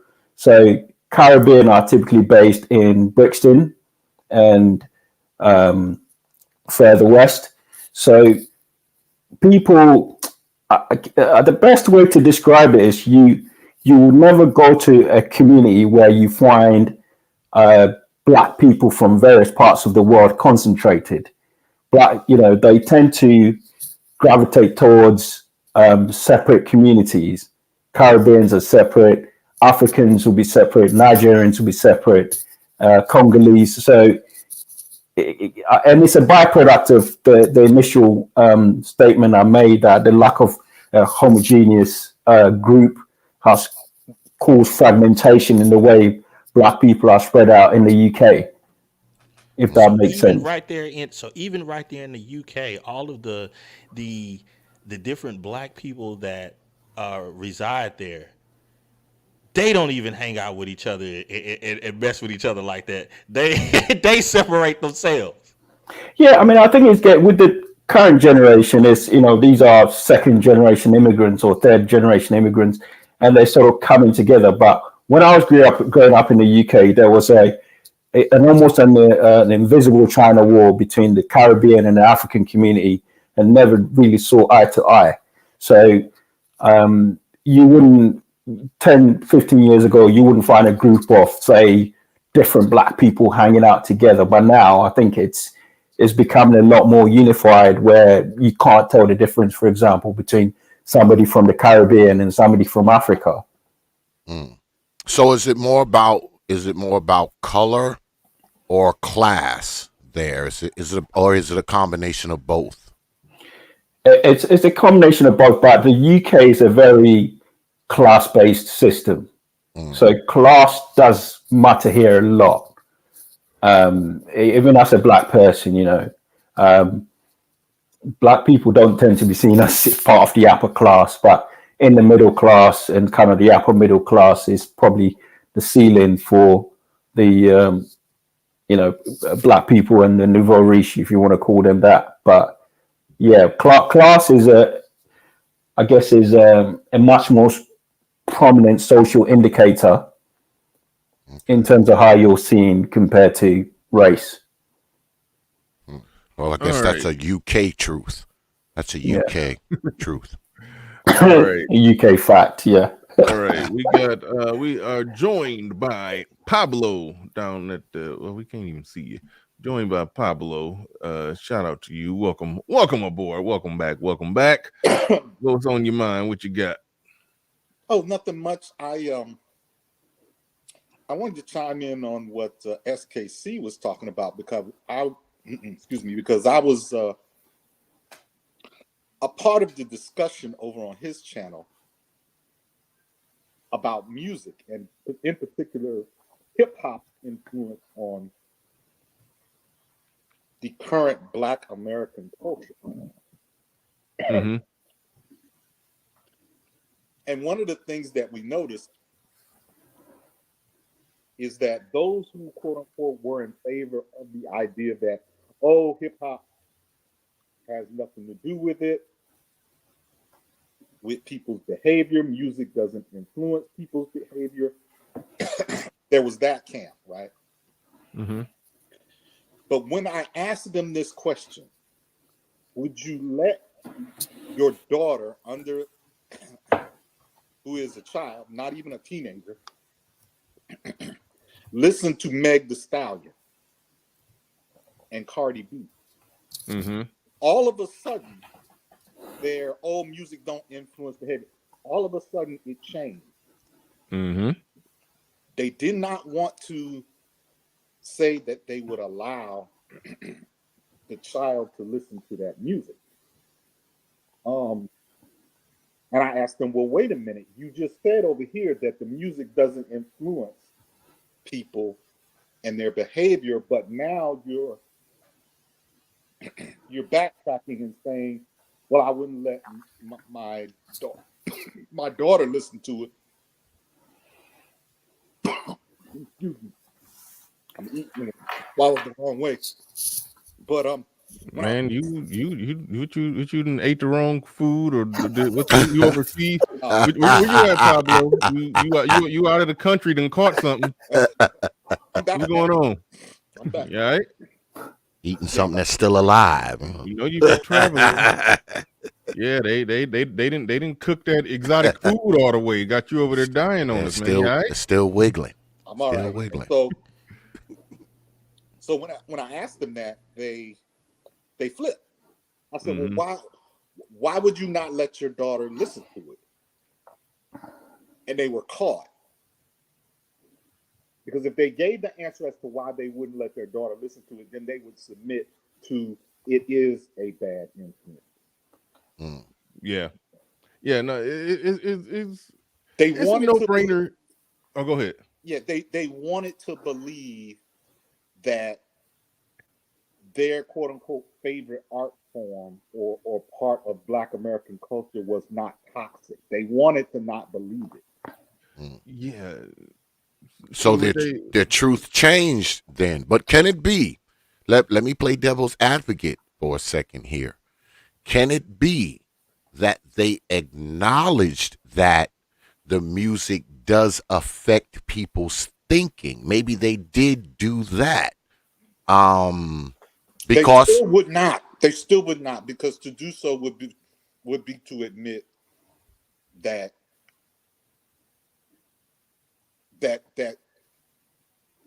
the only art form that they admired was destruction. Yep, but aren't they acknowledging it if they're telling you they won't let their baby listen to it? They are acknowledging that it has some degree of influence or negative value, or something that is detrimental. If they're saying, okay, I'm not going to let my kid listen to it, isn't that an acknowledgement within itself? It is, but they couldn't vocalize it. Oh, okay. Yeah. Okay. Yeah, they didn't want to stand in it. That's what it sounded like. They did Exactly. not. They Exactly. did not want to stand in that. And look, and like I've said before, the problem that people run into when they try to do that is that, basically, if they just speak from a me personally standpoint, they could probably be right and just say, hey, me personally, I'm not affected or negatively or otherwise by it. I listen to it. It's fun. I like the beats. There's some of it that's a little thought provoking. There's some of it that I could say that, oh, yeah, I can see the art in this, and I can see the picture that the artist was painting in this particular song. But some of it is some absolute nonsense, and I personally enjoy it. And here I am, a full blown, grown, successful adult, unaffected by it. You guys, like I said, you could stand tall as an individual and say it don't bother you. It's like you can stand tall as an individual, but from a macro standpoint, being a social scientist, looking at it from a macro standpoint, it's like you can't sit there and say that it's not helping to normalize the stuff that's already bad. I don't know. I don't know how you can get there. I'll even add in this, Pablo, in that conversation, which I thought was quite telling, was when we went over the statistics and we were showing that because of a personal bias or feeling towards rap music, a lot of people in those discussions tend to make arguments that overblow uh, the the popularity of rap music throughout the world. They'll make statements like it's the most popular genre in the world, and we showed the statistics that you totally proved that was not the case at all. Oh, it's not? Hold on, wait. Hold on. No, You saying rap is not the most popular genre in the world? no. What about the country? In the country, it's slightly better. It's like 21.8 to 20% so far as Okay. Yeah, overall I think yeah. that's the data that I heard. Well, I heard somebody say the world, and I didn't care to check the facts on that. But I did, and I heard somebody say the country, but I never checked the facts on it. But it's not the most popular in the world, and it's just slightly the most popular in the country by some small percentage points. Right, right. Okay. Like in the world, I think it was pop and then rock, then dance, electronica, then soundtracks, and then it's rap. Okay. All right. Interesting. Sorry, I cut you off because I just, No, but you've heard that a lot where you'll hear yeah. like a lot of rap heads. They'll say, "Oh, it's the most popular. It's taking over the world and all." And it's like, no, it's not even not even close. Interesting. Yeah, I didn't know that. Shout out to not well, no, I already read that one. Well, shout out to RM, made it in late. No, I'm just talking junk. She in the back. Oh, thank you. See, I missed that when you caught that one for me. Chucky's Retro says trap / drill rap is not hip hop. I don't even know what drill rap is. I don't keep up with it. I like Kanye. Kanye West can do no wrong musically. I'd still like Jay-Z, but a lot of the stuff I can't listen to most of it. But I is what it is. But Yeah, man, And and shout out to RM, man. Always plugging the old TPOT YouTube page. I appreciate yeah, that. Appreciate that. and I'll Shout I'll out to take a RM. hard line to and free me, my guy. Your stuff is still rendering, by the way, but I'm not of the opinion that rap needs to die, uh, but it should be stated that a person could state, "Hey, I enjoy this. I know that it has a lot of negative um, portions to it, but personally, I enjoy it." But it's like sometimes people just can't make those designations. Personally, X, he's told me sometimes he's like, "Bruh, I know these sticks and what they do, but that's my thing." And I'm like, hey, man, that is what it is. That is what it is.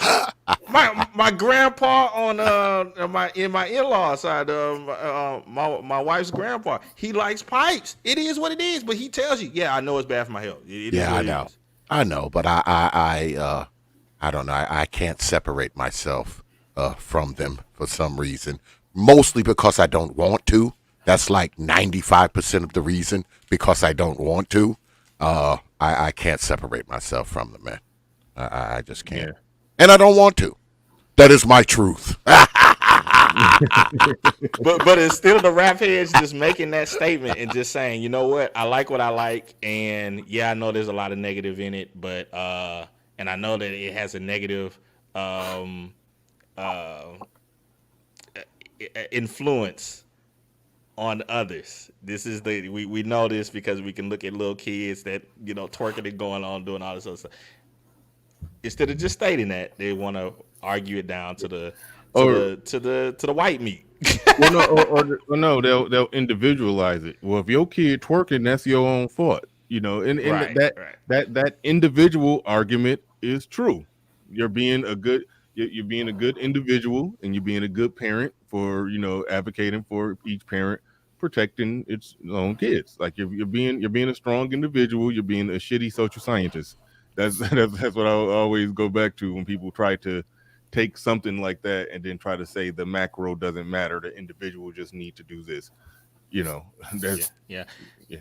Yeah, and to throw the our UK bro in this, I don't hear or see any videos of people in the UK daggering to classical music. I never see that. It's Daggering? always just, Well, yes. hold on. He knows. You have to have him explain to you what daggering is. All right, yeah, Daggering. we about to wrap this up pretty soon, but let me know what daggering is. I'm curious. Yeah, we What's have to give daggering? him an education, SKC.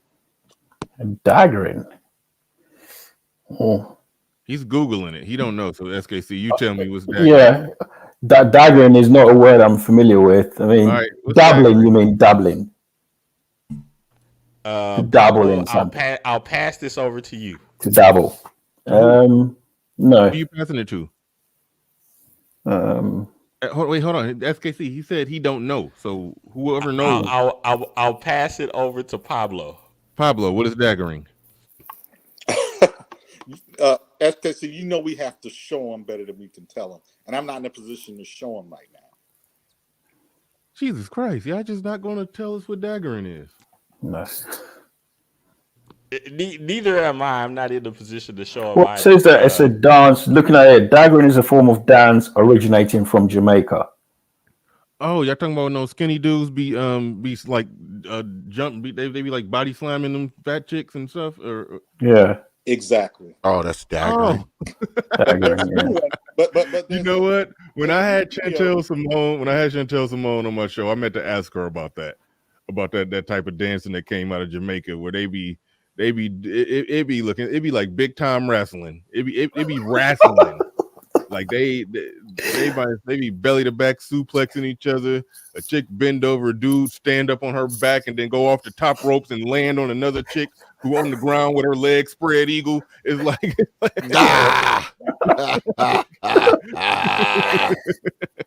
That's daggering.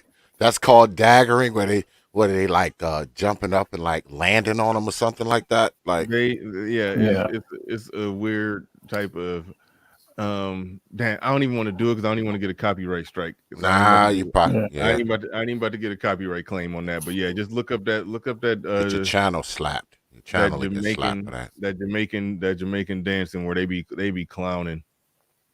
They be clowning. RM put the definition in the back. It says daggering is a form of dance originating from Jamaica. The dance incorporates the male dancer ramming his crotch area into the female dancer's buttocks. The other forms of frantic and other forms of frantic movement. Daggering is not a traditional dance. It is recent. It is of recent origin, associated with the 2006 wave of dance hall music. So yeah, that is a I guess that is the best way to explain it in plain proper English. But when you actually see it, it is a whole nother. It is a wild out event. Is Well, hold on. No. Dry humping is what we do on the dance floor in America. We dry hump in America. Over there, that ain't that. That's more like dry raping. I'll just go ahead and say it. That's more what that is. Got it. It's something else over there. Got it. It's something else over there. Well, Bernard, there's a new video circulating of a man and a 300-pound woman in a public bar who are daggering to the point of copulation. Sorry, daggering to the point of what? Copulation. Intercourse. Yes. Oh, okay. Yeah. That stuff is wild. Yeah. That stuff is wild. Like, yeah, I've seen people get daggered all the way off of a stage. Like, it's like yeah, but anyway. So we about to wrap this thing on up. We had the 3-hour mark. Brother Xavier, you got any closing word? Well, once again, thank you for coming on through. Hit me up last night, and yeah, we definitely put this one together. Made a good show out of it. Had a good I think a good thought-provoking conversation. Oh yeah, I always appreciate you having me on, Brother Bernard. Y'all need to hit Brother Bernard's super chat and his Cash App, Negroes, for the last and final time. I'm gonna tell y'all that. But I want to say again, man, I want to give y'all these 4 truths, right? You're talking about objective truth, subjective truth, normative truth, and complex truth. Me, myself, I kind of ride towards the objective truth more than any others. I believe us as black people, we have been shrouded, sprayed, covered, wrapped in subjective truth, and we have made it normative truth. I think there lies a lot of problems inside of black society. Not so much of what we have been told, but what we choose to believe, because that's where it all comes from, right? I can be told a lot of things, but the things I believe will usually shape how I think. So I think there, when we talk about what we believe in kind of shapes our behavior. And I'll say again, our behavior is what gets us the consequence, the outcome. I'll say again, no one's ever been to jail for thinking about killing someone.